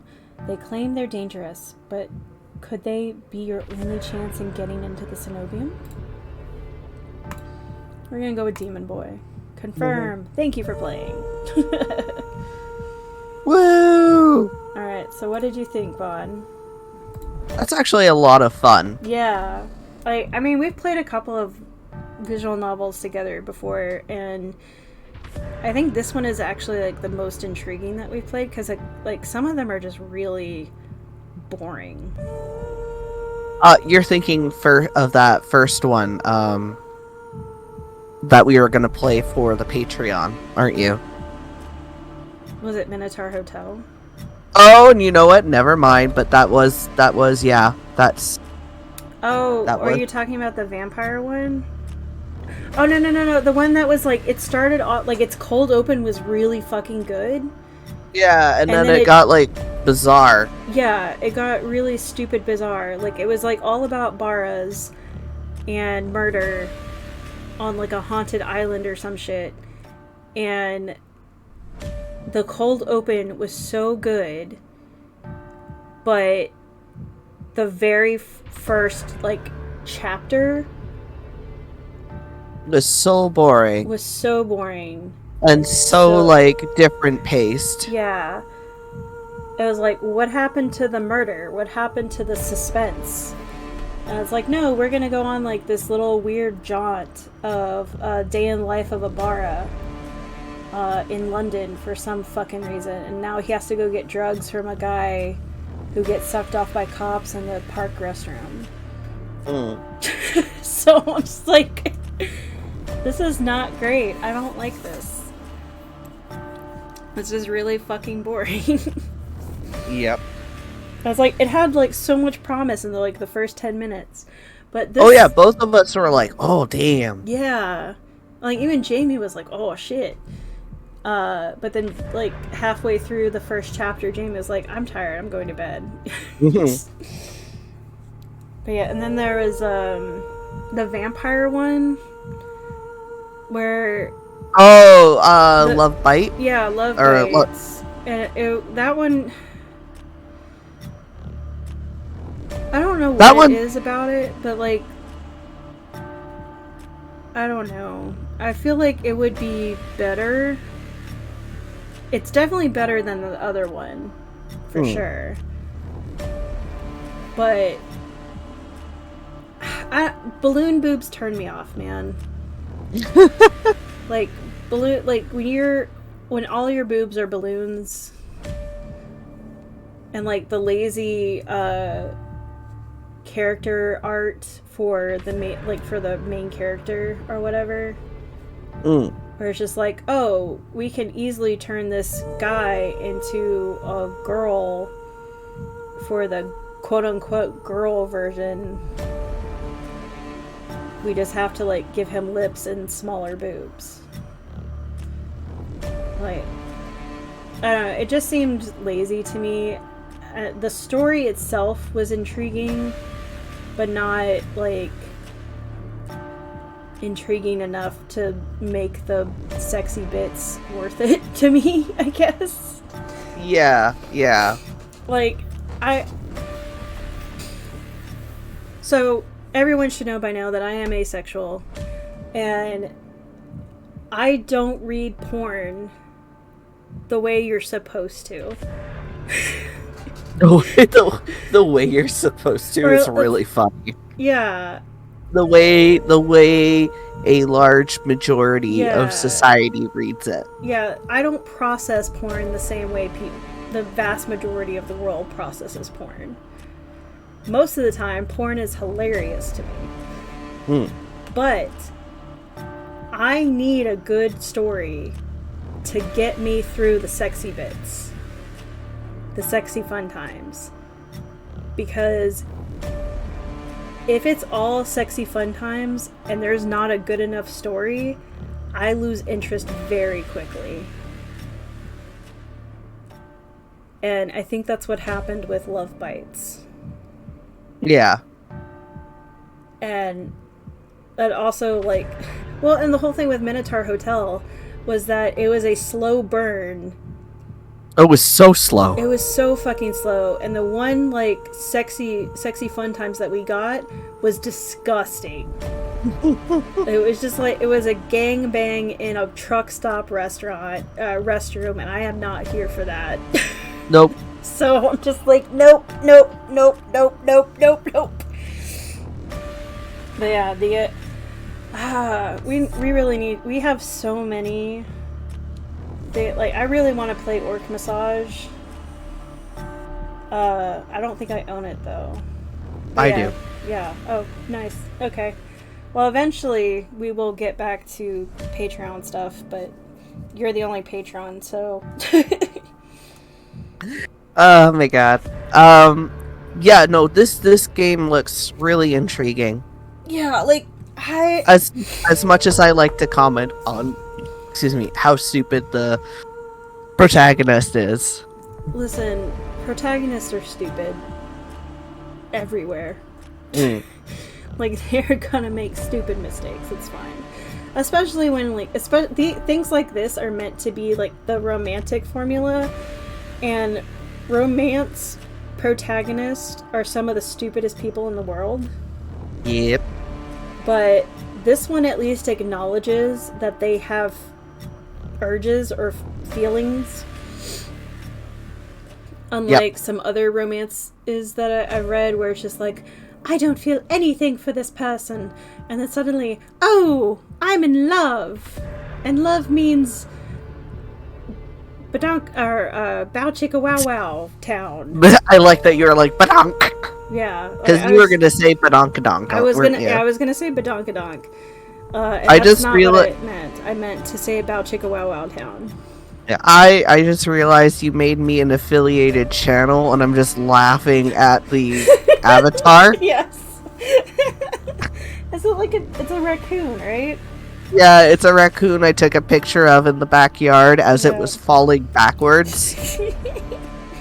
Yeah, you've been an affiliated channel forever. I had no idea. Yeah. I never scrolled that far down on your page. Yeah, I need to change the profile picture because my hair is not that long anymore for my art channel that I haven't updated since last July. Well, you've been busy. I have been very busy trying to keep this channel alive. But yeah, that was TOUCHSTARVED, and that was really, really good. Looking forward to the full game. Really wanting. I want to look at this. Okay, so that's the person that. Went crazy. Yeah. That's Karas. Such pretty hair. Yeah, and there's Leander. So I was looking at this, and this is what made me think he was a werewolf. Because that's the triple goddess, or that's the symbol of the three goddesses. The maiden, the mother, and the crone. I do love that you say I was looking at this, but I can't see your cursor, so I have no idea what you're pointing at. I was looking at his belt buckle. Okay, thank you. Right above his crotch. Okay, good. But yeah, that's what made me think, oh, maybe he's a werewolf. Oh, Because okay. he has, usually, like, he has, his gang is called the Bloodhounds.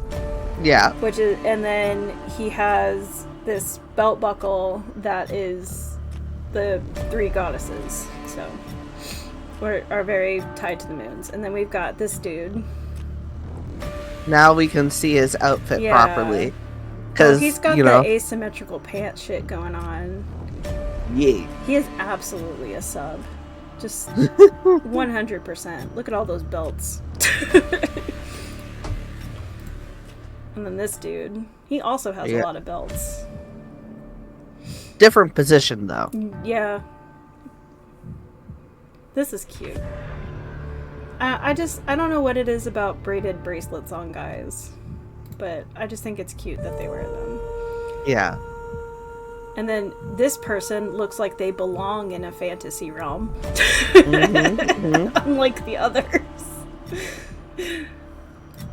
And then all of them together. Look how cute they are. They're so cute. Yeah. Yeah, he is wide. Like, he has, like, that triangle body going on. Which one is Sorry, he? Leander. I can see my mouse on OBS. I'm sorry that you cannot see my mouse. But yeah. I don't know. Yeah. I don't know. Yeah. Awesome. Well, I'm gonna go and make dinner and then put my clothes away and then go to bed, so. I understand. I have to go make my dinner too. But yeah. Anyway, thanks for joining us for TOUCHSTARVED. That was fun. Yay! Thank you for joining me as I play TOUCHSTARVED by Red Spring Studio. This demo is free to play on Steam. If you'd like to play it for yourself, check out the link in the description below. The full game's release date is yet to be announced. If you enjoyed what you saw, please leave a like, a follow, and ring that notification bell so you'll know when a new episode drops.